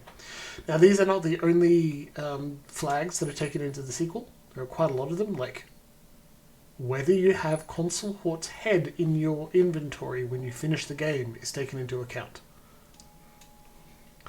Anyway, let's leave it here, because we had a very good time tonight, and while I love talking more about Pillars, you may have to catch me on Twitch. You can message me on Twitch. You can also message me on Twitter, and we'll talk about it there. Feel free to catch everything in the VODs if you want to. We'll go through our whole experience again, except episode 9. And otherwise, I'll see you on Wednesday night for more Final Fantasy. And then next week for some Stardew Valley. Well, thanks again, everybody. I'll see you later. Good night.